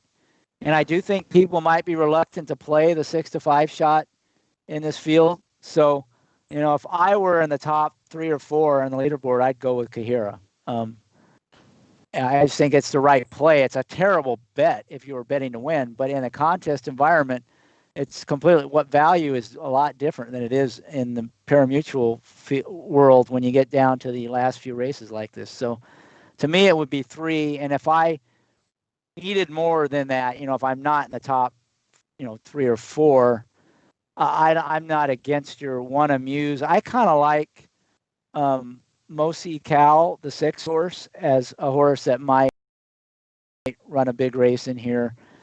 But to me, it would be either that 1 or the 6 I would go with if I wasn't playing Kahira. Yeah, I mean, Mosi Cal is 9-2 also, which taking sort of a lot of extra money is acting out, which is at 3-1 when she did have a 5-1 morning line. And they are getting in the gate.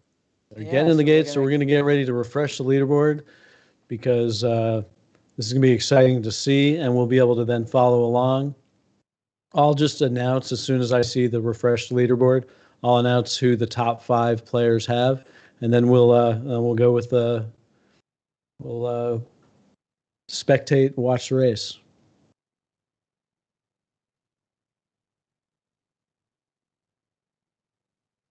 Who is Anthony Matera going to have? Who is Frank Polk going to have? He had 40-1 Jewel Thief in the last race. That's right. He really took.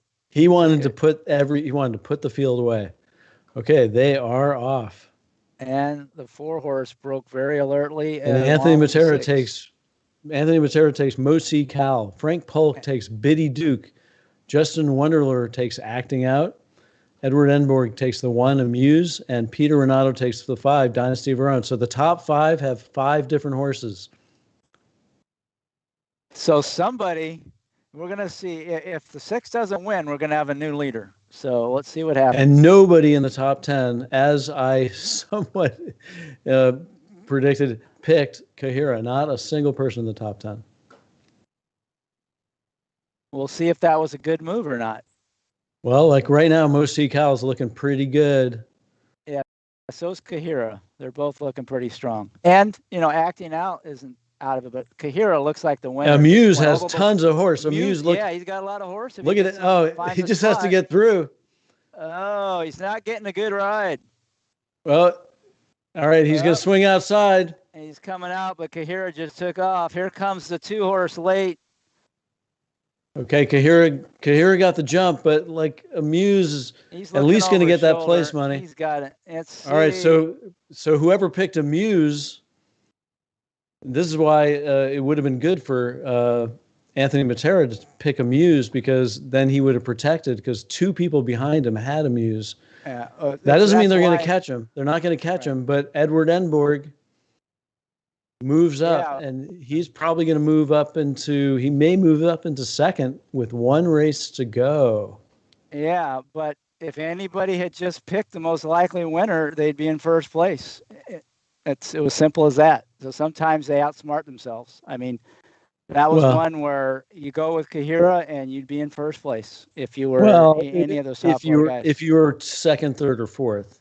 Right. That's what I meant. Those are the ones that that was the play. So, right, but you wouldn't be if Anthony Matera had picked him. So you didn't know that. So but you would have easy moved to up. second. It's easy to second guess when Anthony Matera did not pick the winner. But if let's just pretend like we don't know the result. If you think that horse was the most likely winner, that was a good play, because it means that you're going to move up the leaderboard, because people are going to be reluctant to go to the chalk there. And even if Anthony had it, if you were Justin, you just went from 3rd to 2nd, and that's worth $40,000. And you're keeping pace with Anthony going into the last race. I mean, to me, maybe they didn't think Kahira was the most likely winner. It could be, but my guess is most handicappers would say in that race, and obviously went off at even money. I mean, the crowd overwhelmingly thought it was the best horse. I doubt everybody in that top 4, none of them thought it was the most likely winner. So, it's just an example where that horse was a terrible win bet, but Right. in a contest, it's the value's completely Well, different than it's really than just. Yeah, but it's really easy to second guess, this decision when nobody took the horse, because a lot of people might have not taken the horse because they thought somebody ahead of them would also have it and they wouldn't be able to catch them. But coincidentally, it just so happens that our next interview guest is the guy who had the highest score. The first player to pick Kahira was Ryan Flanders, who was in 33rd. And he's going to make a move into the money based on that pick. Yeah, and I'll say, I'm not redboarding. We talked about the theory ahead of time. I think you need to really think it through. And that one horse was a good play into the top of the leaderboard. Even if he had lost, it was a good play. And even if the other people had picked it. Anyway, that's what makes this fun. To me, that's what makes this a lot more fun than just a day at the races. Yeah. Yeah, I mean, I personally, that's why I said I like the pick and pray better, just because I want it to be handicapping and not just that gameplay, but I understand and certainly it's both. More interesting is in the spectator sport. Yeah, and it's both. I mean, you still have to handicap the races, but okay, well, let's we just refresh the leaderboard. If producer AJ can refresh the leaderboard, we'll see that Edward Enborg has moved into 3rd. So if he stays there, he just gained $11,000 in prize money. And he's got $14,000 on the day money. So he's starting to pile up the cash, but the big prize is still in reach. I mean, he's only $3 behind and only like 20 cents behind in second. So this last race, we have the game theory in spades. So it'd be really interesting. It's a lot tougher race, though, because there's a lot of more horses. So it's not quite as obvious as, pick Kahira if you're in first place. There's a lot of ways to go, although there will be likely a heavy favorite. And we can talk about that after the interview. And so we will move to our interview with Ryan Flanders, who was sitting in, I think he was 38th. Or he was 30-something, I forget now, but he has moved into a tie for 27th with Eric Kurzall by having Kahira. And we're going to switch to him and find out a little bit about how he got started on the contest scene and how it relates to Jonathan Kinchin. We'll switch to Ryan Flanders now. Ryan, welcome to the show. It's good to be with you guys. How are you two?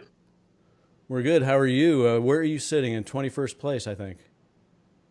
I think I'm lower than that. I think I barely made if there was a cut line for money, I think I would be barely within that. I think I'm 26th or 28th, something like that. Oh, yeah, you're 26th, $143. There you go. I'm within a stone's throw, so I'm happy to be fortunate after day one. All right, Ryan, before we get into what you hit yesterday and why you like them, can you tell us how you got into the contest game? Well, I was back in 2014. I found out about contests on Horse Tourneys. I was just doing a basic internet search and won an entry into the Horse Players World Series in Vegas. So I went out there and competed in that, had a ball, and it just kind of stuck around from there. I bumped into somebody there who's become a very dear friend of mine, Jonathan Kinchin. Unintentionally bumped into him. He cut me off in line. Jonathan, I hope you're listening to this so we can recap this again. Yeah, we were both going to make a play in this contest, and I'm like, who was that guy? That guy just knifed right in front of me in line. And they're like, oh, that's Jonathan Kinchin. He's the star on tour. And I'm like, oh, what's the tour? So somebody explained to me what the tour was, that you could go and travel and play in all these events, and there was prize money involved. So I'm like, well, I'm going to go run that guy over. So for the next solid 6 months, I came home and I told my wife I'm going to go do this tour. She's like, yeah, cool. That sounds good. And So by May, it didn't take long. I was actually in front on tour, and I thought, well, this is easy. I mean, I can do this all day long. Wasn't easy. Wasn't easy. I grinded for 6 months. Spent stupid hours competing. I had a blast doing it, but it got to be the point where I was like, this is a little bit too much for me. So Jonathan played well. He won a live contest. It was a Hawthorne contest, I believe, and he hit a pick 5. It was a live money event for like 20,000. And I knew if he had hit this live event, it was going to be very, very hard for me to win the tour anyway. So I flew home from Chicago that day and quit the tour. I can't remember when that was, but I believe it was Arlington Million Day. Yeah, Jonathan told us the story, and he actually got put up on a DQ, or he would not have won that. Yeah. And it was a terrible DQ, but it was, he got put up and he won, and he was deserving. He was spending a lot of time too. We both were. And I told him, I said, if you win a live event, I'm quitting. And I was kind of glad that he did, to be honest, because it was a huge investment of time. It was fun. It's the last time that I really was serious about it. I think I might do it this year just because I'm investing so much time into watching tapes and doing replays anyway. It's probably not going to be too much for me, too much more time to stick around and do these events. So yeah, I'm strongly considering that again this year. We'll see what happens. All right. Well, you're doing well in this contest. Tell us about your hits yesterday, the good double-digit hits, and why you like the horses. Oh gosh, I'm embarrassed to say I don't really remember who they were. One was Charmaine's Mia, who was... Okay, yeah. So we had my partner Tyler Hoffman. We have a company called Trip Note Pros. And you got that in. Good job. You slipped that in. Yes. That was good, Ryan. Yeah, I might sit here all day and talk about it. Right. So, did I give you the bank account number yet? Yeah, exactly. So he had a really good note on this horse, and so I started paying a little bit more attention to it. And not only was the note good, but it's kind of an angle that I had been looking for with this certain trainer anyway. A lot of shippers have been coming in from Woodbine into Phil D'Amato's barn, and they had all just been running lights out.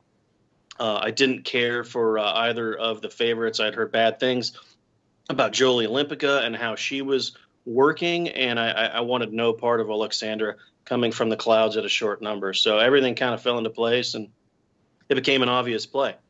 So I got lucky with that one. The one that broke my heart, that really broke my, well, actually there were two, is I believe it was Rosa's Way, who I had, or something along those lines, early in the contest. Yeah, it was second race at Gulfstream. Yeah, it was. I had a really good note on this horse, that this horse had galloped out with her ears perched, and she galloped out well in front of the field, and she was getting an extra quarter of a mile. And cheap claimers, you don't see that kind of body language like ever. Like on the gallop out, she looked really strong, and I got greedy. I played it incorrectly. I used a different horse on both of my tickets, so that one kind of broke my heart. And then the other one was I had a really strong note on a horse. I was sprinting in a 5/8 turf sprint at Gulfstream with Paco. Can't remember the name of the horse, but I was convinced that they had stiffed this horse last time, and I had kind of used some colorful language to identify as much. And this horse should have won. He got buried in on the rail, didn't get beat much at all. I think a length, and I got no points for it.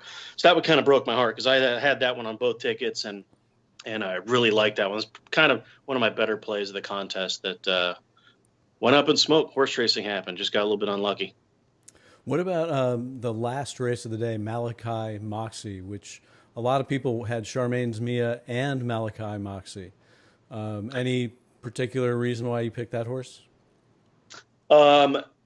There is. I was playing in the Express Bet contest at the time, and I was actually leading that contest going into the last race, and that was the last race of the contest.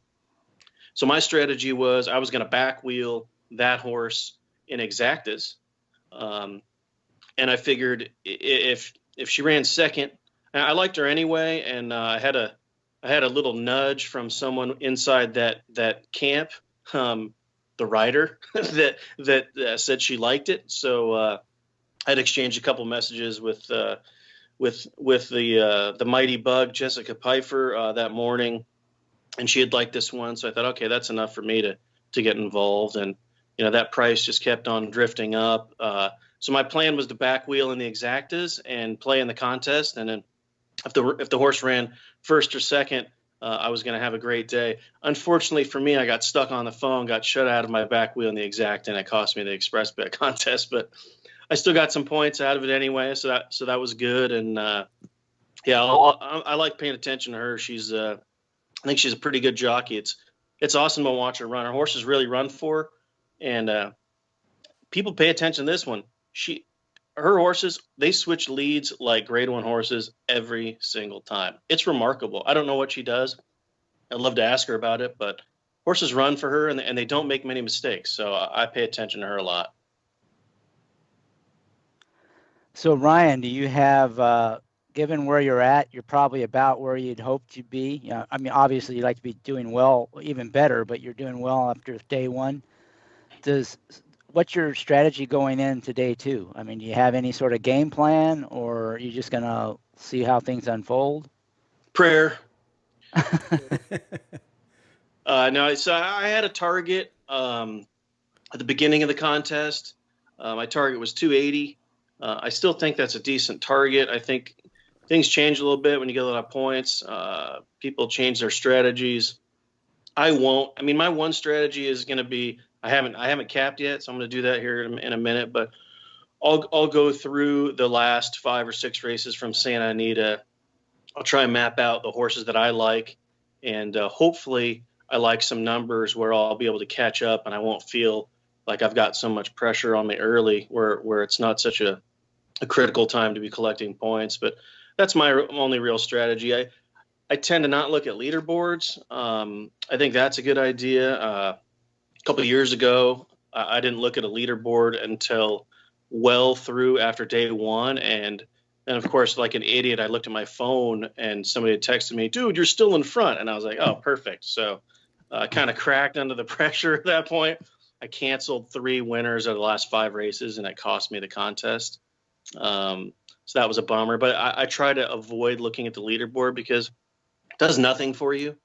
I mean, coming down the straight, it's like golf. So I'm a golfer, and I play in tournaments from time to time. At least I used to.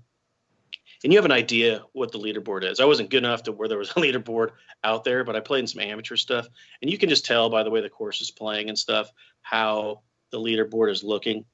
It's the same way in these things, right? So if bombs are winning, you'll have an idea of if that board is getting away from you or not. So I'll try and play who I like.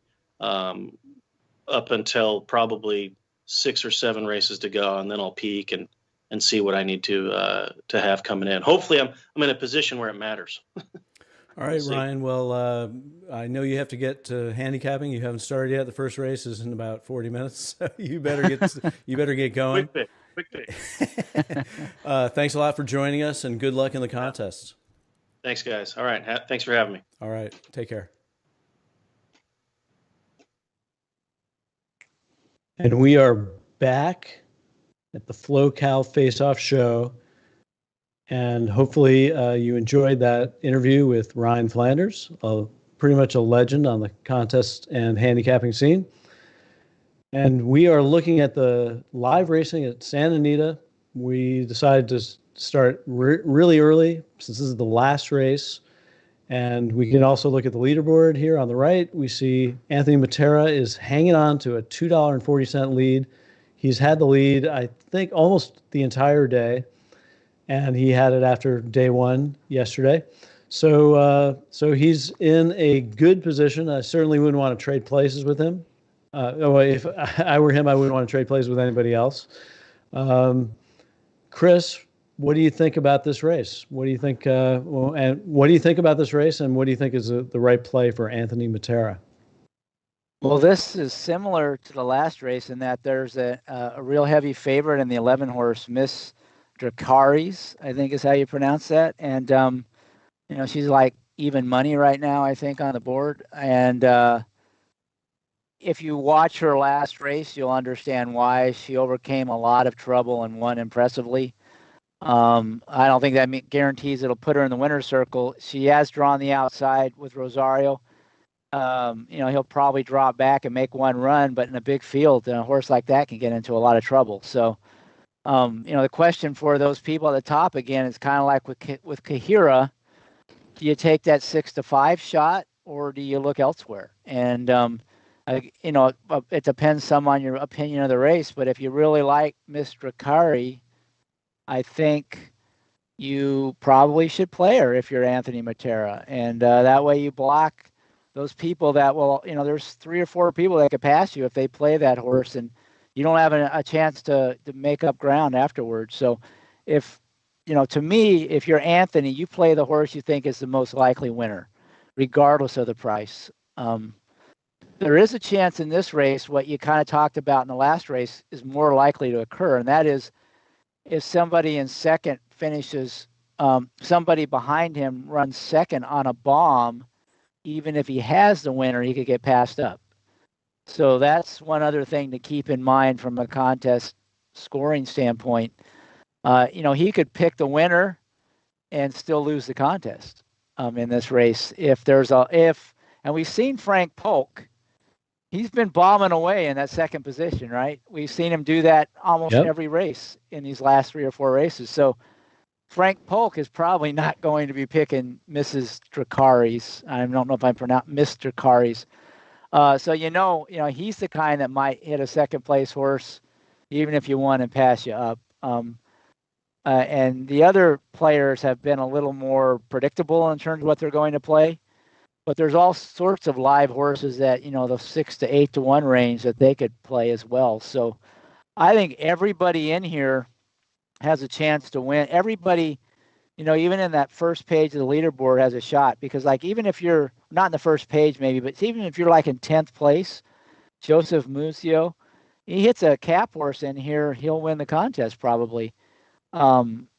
Because most of those people ahead of him. Well, he's less than $30 behind too. Right. So. Yeah. I mean, and those people ahead of him probably aren't thinking cap horse for 2 reasons. One is they don't need a cap horse to win, but also remember there's cash every time you move up the board. So if you're in, it's not huge change, but if you're in 6th place and you go to 5th, it's $10,000. I'm not sure why there's that big drop off, but there is. So, if you're in 6th place, who's that? Alexa Zepp, you could go for the win. And if you're the type of person that wants to win, you certainly could play a 7 or 8 to 1 shot and maybe win, or play a cap horse. Or you might say, hey, you know what? I'll be happy if I can just move up a place or 2. That's another $10,000. And you might just go with the horse you think is the most likely winner. So there's a lot of, because it's a compressed leaderboard, there's a lot of ways you can go. You have to decide, are you trying to win? And if you are, then you have to be a little more aggressive as you're go down the leaderboard. Like you said, who was that? We're talking about Joseph. He's 30 points out. Is that what you said? Yeah. He's less than 30 points out. Less than 30 points out. So 10 to 1 could get him there. Yeah, but there's probably any 10 to 1 shot, somebody's probably ahead of you got that covered. And there's 10 people ahead of you. There's there's the game theory. It's the game within a game. Right. But I think the smart play for him, if he wants to win, is you've got to go a little more aggressive. So you got to find that horse maybe in the 15 to 1 or higher range that you think has a shot, if you really want to win. And it depends. If you're just trying to move up the leaderboard, no. But if you want to win and you're 30 points behind, you have to really go for more than 30 points when you have a lot of people between you and the leader, because the chances are, if it's a logical kind of 7 or 8 to 1 shot or 9 or 10 to 1 shot, there's other people ahead of you that are likely to have that horse. Whereas if you play a 15 or 20 to 1 shot, there's a better chance that they're on the shorter prices ahead of you. So you got to be a little more aggressive if you want to win. And obviously, if you want to win and you're down farther in the leaderboard, you got to really be looking for big prices. And there's plenty of them in this race with this 11-horse field and even money shot. You're going to have horses that are 30, 40 to 1 in this race. And it's a kind of race where, the horses haven't run that often, and you might see a bomber come in. So it's pretty exciting. I think everybody on that first page has a chance to maybe not to win, but to move up to the top 5 or 10 for sure, and hit some good cash prize money. Yeah, and it's really interesting. There's a huge drop off between first and second. First prize is 205,000. Second prize is 82,000. There's a difference of 123,000 there. Now, that's pretty extraordinary. It's perhaps a little top heavy, but and then going to third, you cut that 82,000 in half to 41,000. Right. So it's really interesting. Well, why don't we handicap this race? Let's talk about these horses, because even though Miss Dracari's, darn them for naming the horse like that. Yeah, that's a tough name. I feel sorry for Frank Miramonte, but handle it.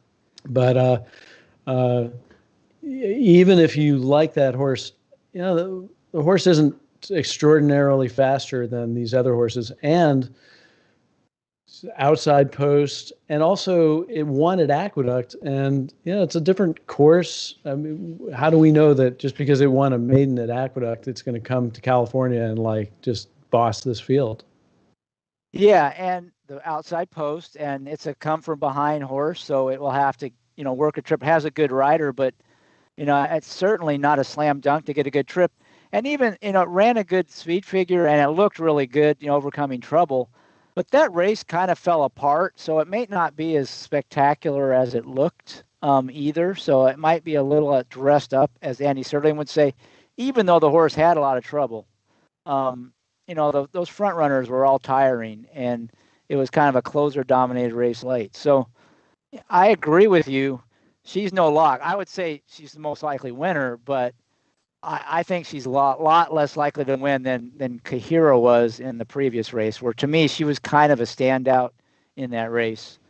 Where here, there's a lot more racing luck that's going to dictate, what happens because of the large field on a turf course, a turf sprint, playing a come from behind horse on a turf sprint. That's kind of a dicey proposition, right? Yeah. So who do you like here? I'm going to let you go first. I think we're on the same horse. I'm going to let you go first so you can revel in a little bit more glory than me. Well, you're the red hot handicapper. I should let you go first, Scott. You're doing pretty good here today. Why don't you go first? Okay. I think we are on the same horse. So I'll defer to the hot hand. I'm pretty sure we're both on Plum Sexy, who ran her first race was a sprint where she was 20-1, and she had Gilberto Figueroa was the jockey. And at 20-1, she came from behind, and the comment says flew late. Well, I wrote, as my trip note, looked super impressive in the stretch, ran away from them, and continued on the gallop out. And in her I remember the only reason why I watched that race because you picked her on the pod for the next race, which was a stakes race going 2 turns, the Jimmy Durante. And I ended up adding her to my pick 5. I wasn't sure she was going to win, but she looked so impressive that I thought she could win, and she went off 14-1 in that race. For some reason, was on the lead, whereas she had come from off the pace in the sprint. So I was a little confused by that, but certainly I love the cutback, and I was so impressed with that October 12th race that was a super bet back to me, and is currently 6-1, projected 6-1, and if I'm in the top 10, I'm playing this horse no matter what. Like even if it can't get me to the win, it could get me to the 80,000 or the 40,000 because I think it's going to win. Yeah, I mean, we share the same opinion on this horse. It was really impressive in the sprint, and now you get the cutback. You get 6 furlongs on the turf, first-time Lasix. It's taking advantage of that first-time Lasix. It's kind of interesting is this is an optional claimer, and so it's in for a tag, and I'm guessing it had to be in for a tag because of in order to meet the conditions of the race, but several of them are. But I think definitely that horse, based on what I've seen so far, could win this race. 6-1 is a great price, I think. And, if you're within, I'd say, the if you want to go for the win, I think you could use that as your horse in the top 5 or 6. Beyond that, you're probably somebody in front of you will have that horse as well. But, that's one I would definitely be on. That's probably my horse I would play, because I do think it's almost as likely to win as the favorite, and you're getting a much better price, and it's more likely, I think, to have a good trip. So I would probably go with that, even if I was Anthony on the lead or any of those people just behind him. That would be the horse I would probably go with. If I thought that the 11 was a standout, I'd probably go with that if I was in the top, 2 or 3. But based on my opinion, I'm with you. I think the play is the 6 Plum Sexy, but I definitely think there's some other live price horses in here that other people farther down the leaderboard could be playing, and have a legitimate chance to maybe pull off, the Silky Sullivan finish or Zenyatta-like finish in the last race of the contest. What's Magical Thought going off at right now? 9-1. Magical Thought, to me, could win. 9-1 is a pretty good price on that horse. So that is clearly, and it actually just clicked up to 10-1. Certainly, run 3 races on the turf, coming back to a sprint where it won its maiden, and it ran respectably in the 2-turn race that it ran last time. So I mean, that's one horse that I think is a viable alternative. Who else do you like?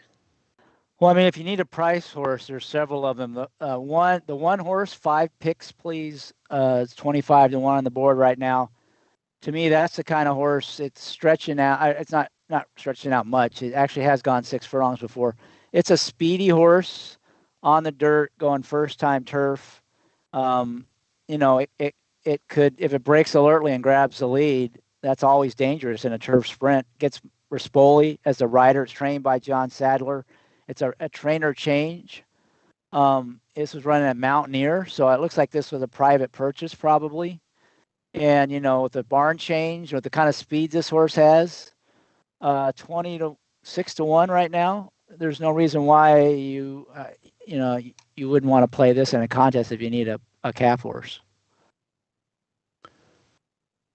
I can see it. Ran fast enough on the dirt, and the only question is whether it's going to be able to handle the turf. Yeah, and its breeding doesn't scream turf, but it doesn't, there's no reason why it might not be able to handle it. And they're starting to load up. So all right, well, we got to get that leaderboard ready to go. And it comes down to this race. 200 grand somebody is going to be $200,000 richer once this race becomes official. So, and by the way, Paul Sherman has snuck up into 16th place. So he's already in the money. Paul Sherman, who won the Spawn Surf Showdown in 2019 and who we interviewed yesterday. Paul will pick a horse. It depends on what he's trying to do, but he'll pick the right horse from a tactical standpoint, because he knows what he's doing in these contests. That guy's a master. So we're going to get ready to refresh the leaderboard after the start. And before you commentate, Chris, on what's happening in the race, I'll just announce the top 5 players and who they have, just because there may be a lag on the feed. And that way people will know. All right, good luck, everybody out there, all the players that are listening in or their friends and family. Good luck. Good luck, and may the horse be with you. Yes. Let's see. Here we go. If there's any gate trouble, I can't hear it because there's no sound on my computer. Well, I'll let you know right after you run through if anybody had a bad start. All right, and refreshing, and Anthony Matera takes Miss Dracarys.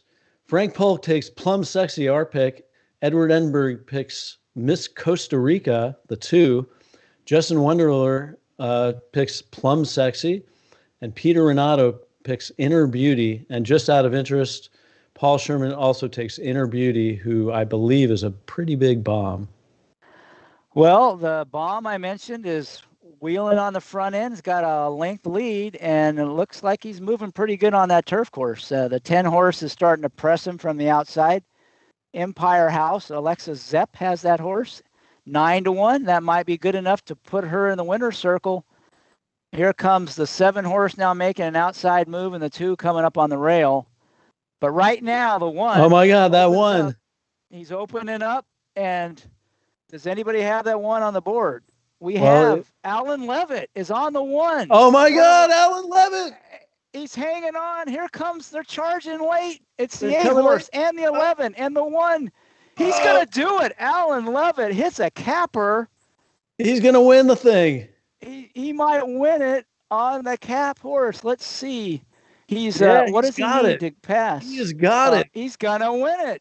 Alan Levitt, yes. What a pick by Alan. Oh my God. And not to red board, but yours truly pointed that one out as the cap horse you might want to play if you want to win the contest. So yes, you did. Very, very good point out. And wow, I mean, Ryan Flanders also picked him. 2 of our interviewees pick 5 picks, please. Holy cow! That Ryan Flanders, that's going to put him nicely up there. Yeah, because the 8 ran second. Let's see. Did anybody have the 8? Nobody had the 8.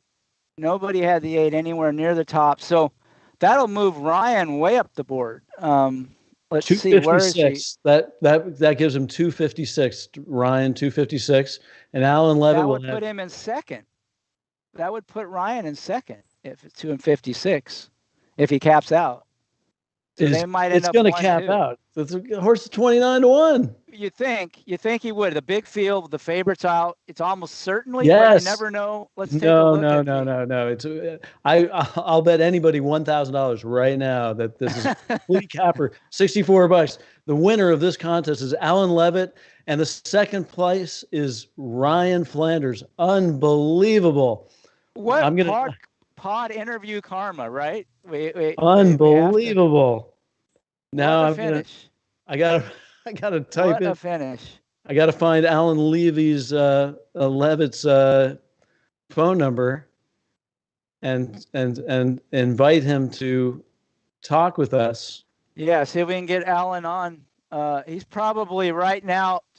Someone's having to pick him up off the ceiling.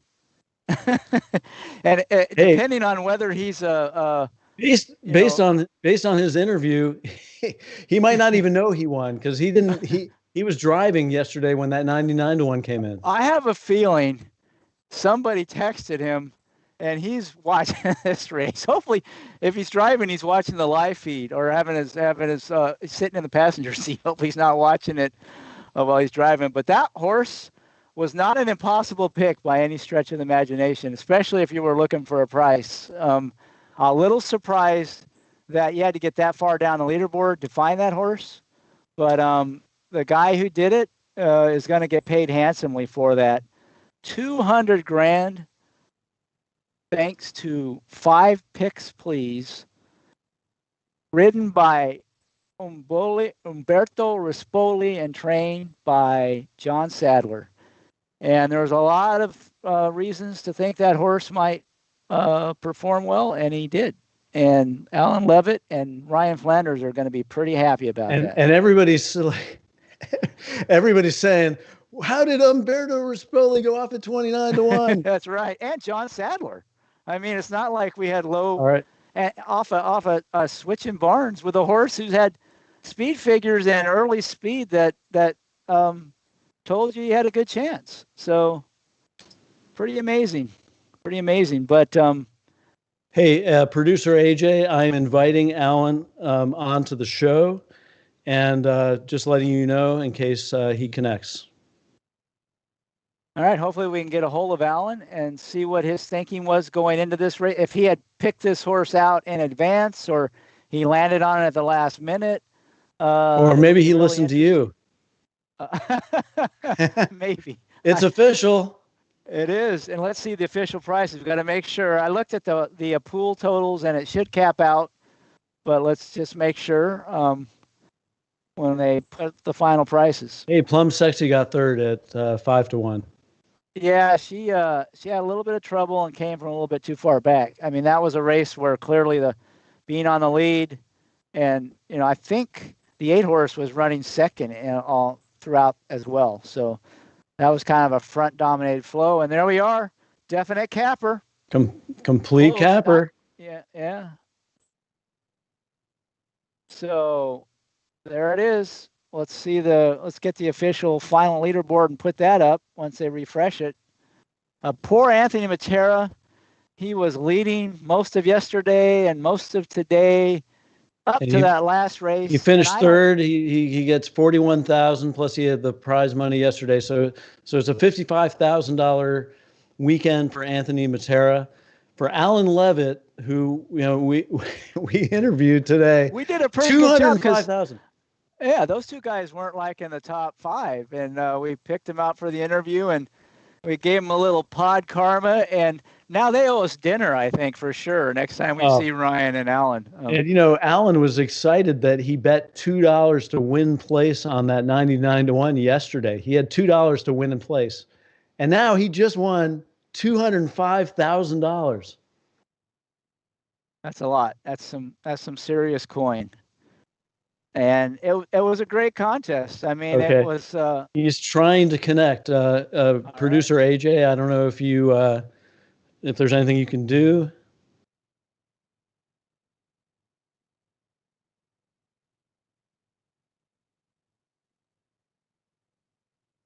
I'm trying to see. Quite a few other players while we're waiting, had 5 picks, please, and moved into cashing. They all moved up. Some of them as far as 6th or 7th place. So we got quite a few people benefited from that horse pulling up the big upset in the last race. Let's see. AJ says he doesn't see anything on his end. Looks like he joined the group. Are you with us, Alan? Hey, Scott, Alan. Alan. I'm not sure. I don't think you can see me because I can't figure out how to do the video again. No worries. Okay, congratulations. Oh, thank you. Unbelievable. Now we need to know, Alan, how did you pick that horse? Did you listen to Chris mention it as a long shot, or did you come with it on your own? The horse was my alternate pick. My first pick was actually Miss Costa Rica. I really liked Miss Costa Rica, but seeing where I was in the standings, I decided to go ahead with Umberto.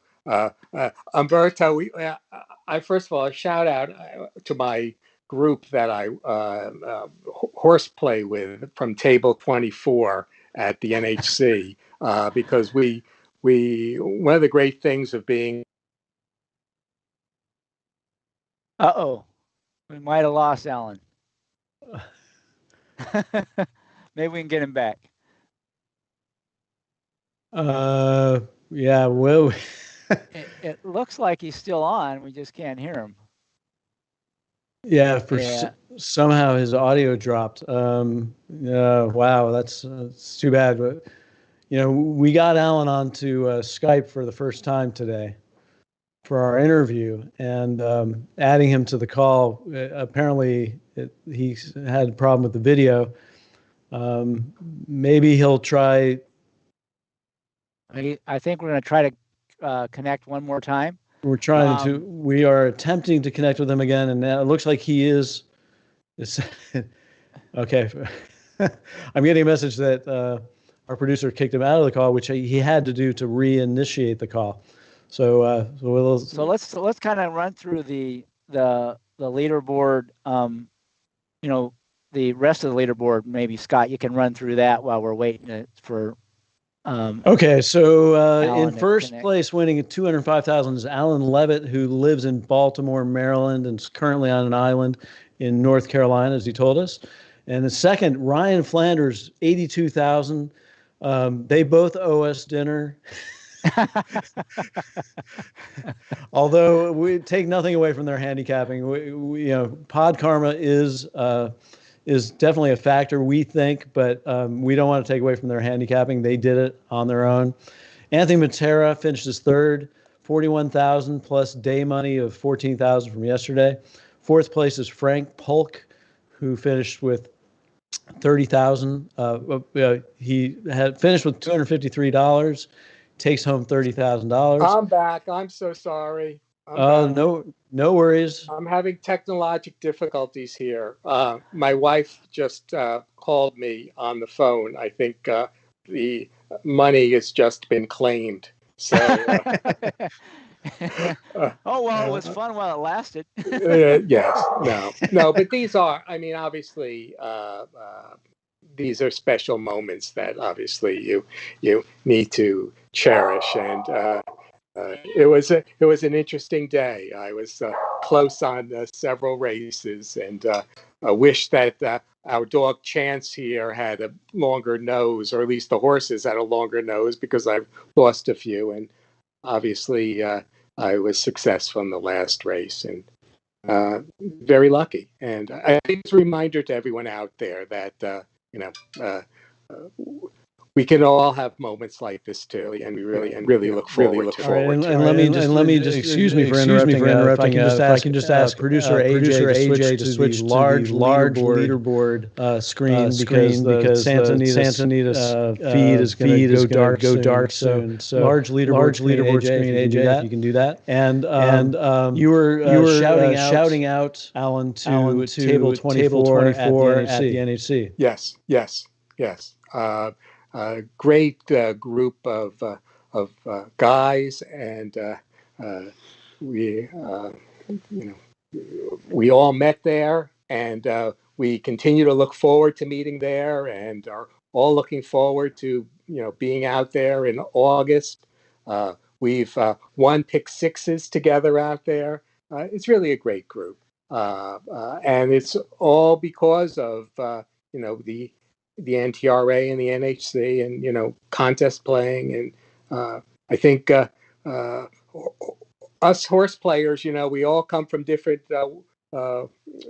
parts of the country, different works of life, everything that we do, but all meet each other at tournaments, and they become lifelong friendships, and that's what this has become. Yeah, I'll second that. Alan, I noticed that you finished, you told me that you finished 7th in 2012 NHC. And back then, the prize money was a little top heavy. That was the $1 million year. You only won 21,000. Is this the biggest score of your life? From a contest, yes. From a playing, yes. No, it certainly is the biggest financial score. And I look forward to taking down the other two legs of this too. So everyone watch out for me. You are now the only there's person. $1 million bonus, right? Yes. Yeah. Well, there's a $2 million that he's the only one that's eligible to win now. $2 million bonus. Oh. He has to win all three, though. Yeah. So, well, I'll start studying tonight. But thank you, and thank you for all of this. I do a great job, in terms of keeping all the running commentaries, and it makes the event even more special than it otherwise would be for us horse players. Alan, several people have told me that you're known as the Godfather. Can you please explain that moniker? I really wish I could. Once again, all my horse playing friends just started calling me the Godfather, and I, reminded them I'm far from what others would expect to be the Godfather, but it's a nickname that stuck, and so I figured I could be called worse, and so I might as well just accept it for what it is. Okay. So you don't make people offers they can't refuse? That's not something you typically do?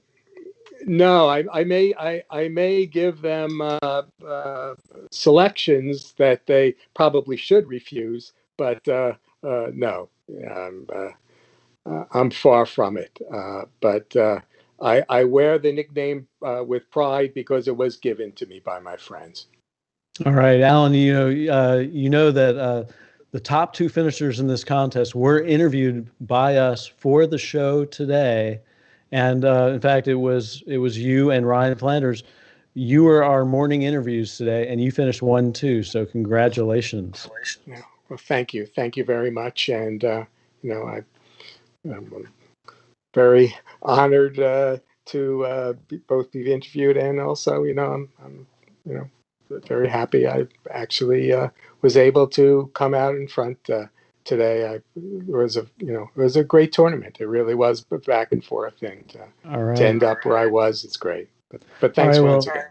Yeah. Hey, thanks a lot for interviewing with us.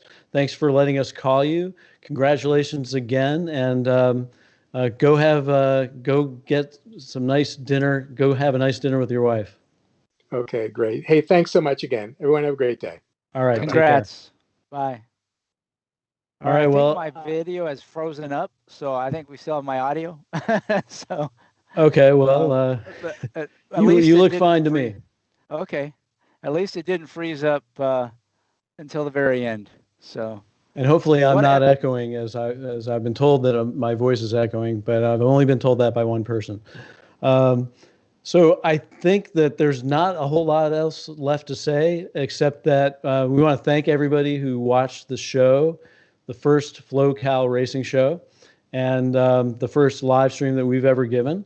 And thanks a lot for participating, and thanks to Horse Tourneys for commissioning us to give this broadcast, and thanks most of all to Horse Tourneys for offering these fantastic contests, these giant live money contests, big money contests.